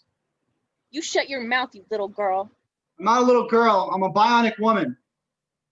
Yeah? Prove it. Alan pushes Sam to the ground. The geeks scuffle with Alan and his crew. Harris takes Belushi and Neil struggles with the other 2 dudes. Stop. Just take the candy. It's my grandpa's coat. Harris falls to the grass. Ow, I fell on my knife. Alan and his boys grab the geeks' bags of candy. Come on, let's get out of here. Alan and his cronies run off. Good, because I'm running out of... I'm losing my language here. Cinemize. The geeks slowly get up. That's it. This is all your fault. I never should have let you talk me into this. I didn't talk you into anything. Oh, well, it sure as hell wasn't my idea. Oh, yeah, you're too cool getting free lemonade refills. Guys, let's just stick to the plan. This thing straight? Bill puts his bionic wig back on. Is this thing on straight? Yeah, it looks great. Exterior neighborhood / Daniel's car. Meanwhile, Nick takes an egg from Ken on his hands. It's to Lindsay. Want to do it? Dig in, children. Awesome. Kim grabs an egg. Thank you. Go ahead. Lindsay and Kim lead out their windows. All right, jackpot. Come on, ready? All right, where? Over there. Where? There, Lindsay, there. Exterior neighborhood continuous. Neil continues to yell at Sam. You're such a little baby. You had to have your little baby's evening. Oh, yeah. I'm going to some stupid haunted house. Is that much better? Yeah, and you're stupid. Ticks want to know one. Yeah, well, you are one. Gentlemen, you're acting like children. Oh, yeah, sorry. Enough, guys. Come on, my bra's chafing. Let's go home. There. Daniel's car races towards the geeks. Incoming! Bill ducks down on the grass with Neil and Harris. Now! Kim and Lindsay throw their eggs. They splat against Sam. He holds his face in in pain. Daniel and Co. whoop and holler. Exterior. Daniel's car continuous. Man, that was so awesome. You're the best. He nailed it. That was amazing. Nick sees that Lindsay all like, oh snap. What? Oh my God. What? What? We just egged my little brother. Dun dun dun dun. All but Lindsay hold back laughter. Oh my God. Oh my God. Well, wait, stop the car. Just eggs, it'll be fine. No, stop the car. Please, Daniel. You just take it easy. Take it easy. Let me out of the car. Hey, Daniel, stop the car, all right? Just stop the car. Let her out. Don't get out. We'll hit him. Sam. Exterior neighborhood continuous. Sam looks at his egged up costume in shock. Gentlemen, I'm going home. Neil bails. Daniel's car backs up towards them with a squeal. Oh my God, they're coming back to finish us off. Run for it. Just cut through their backyard. Bill and Harris run away. Sam stares open mouthed as Daniel's car backs towards him. Sam, I'm sorry. Come on, get in the car. Continues to stare at her. Sam, I'm really sorry. Please, come on. Let us give you a ride home, okay? Sam starts to walk away. Kid, it's not your sister's fault. She didn't even know it was you. Look, she's really, really upset, kid. I swear to God. It's true, Sam. I swear to God. Swear to me, Sam runs away. Sam, God. Hey, is it just me or does he seem upset? Would you shut up, please? Kim laughs in broken person. Give her a break, all right? Yeah. I am in so much trouble.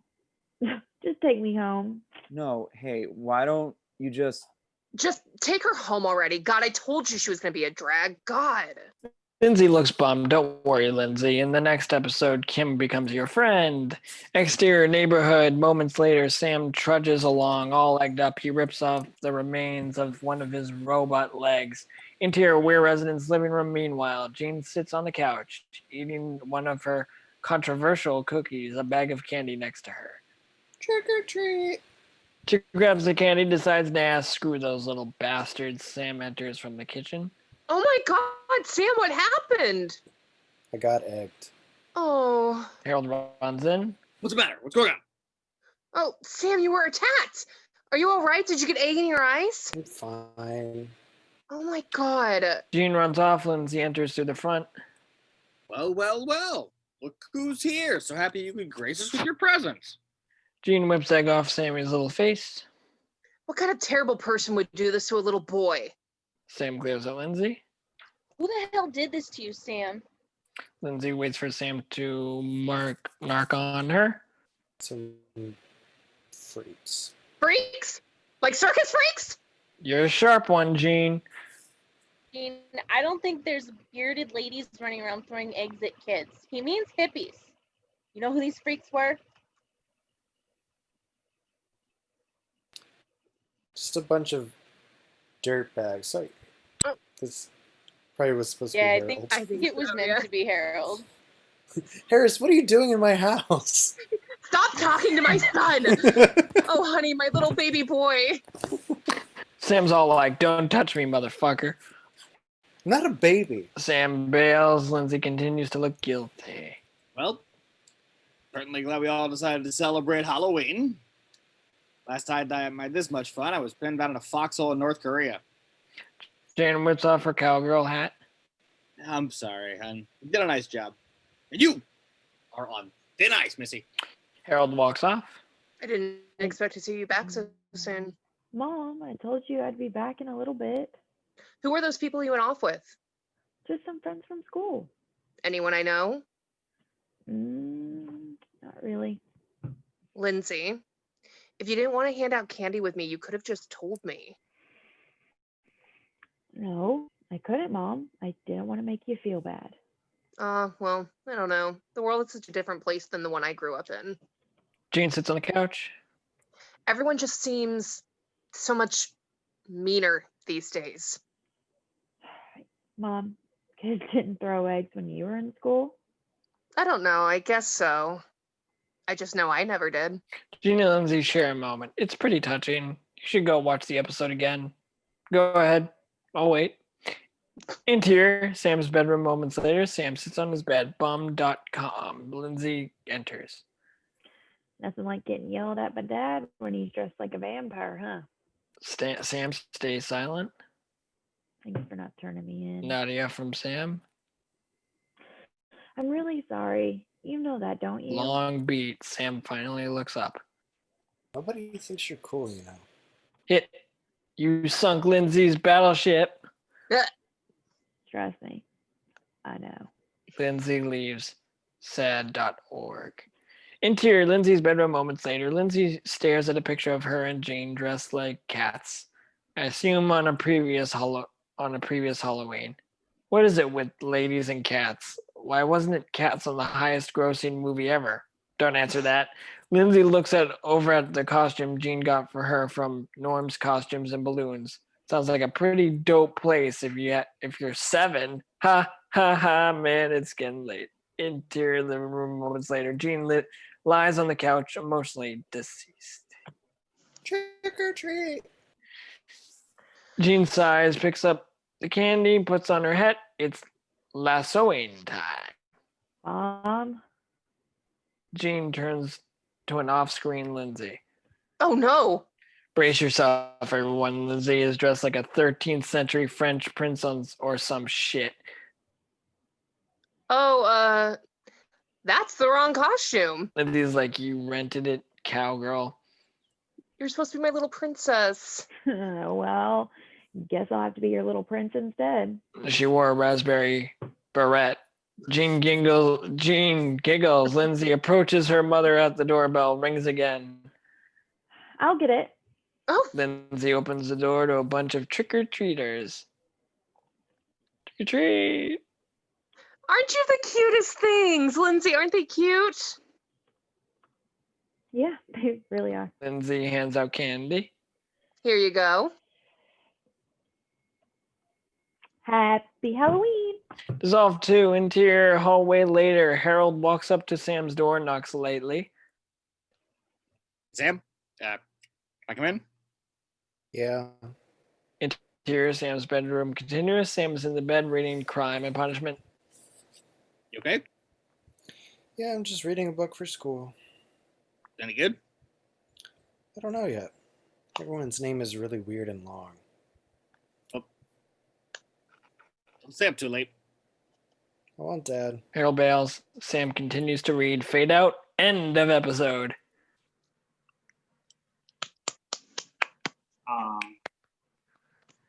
So beautiful. All right, well, good night to Hi, guys. just me watching this.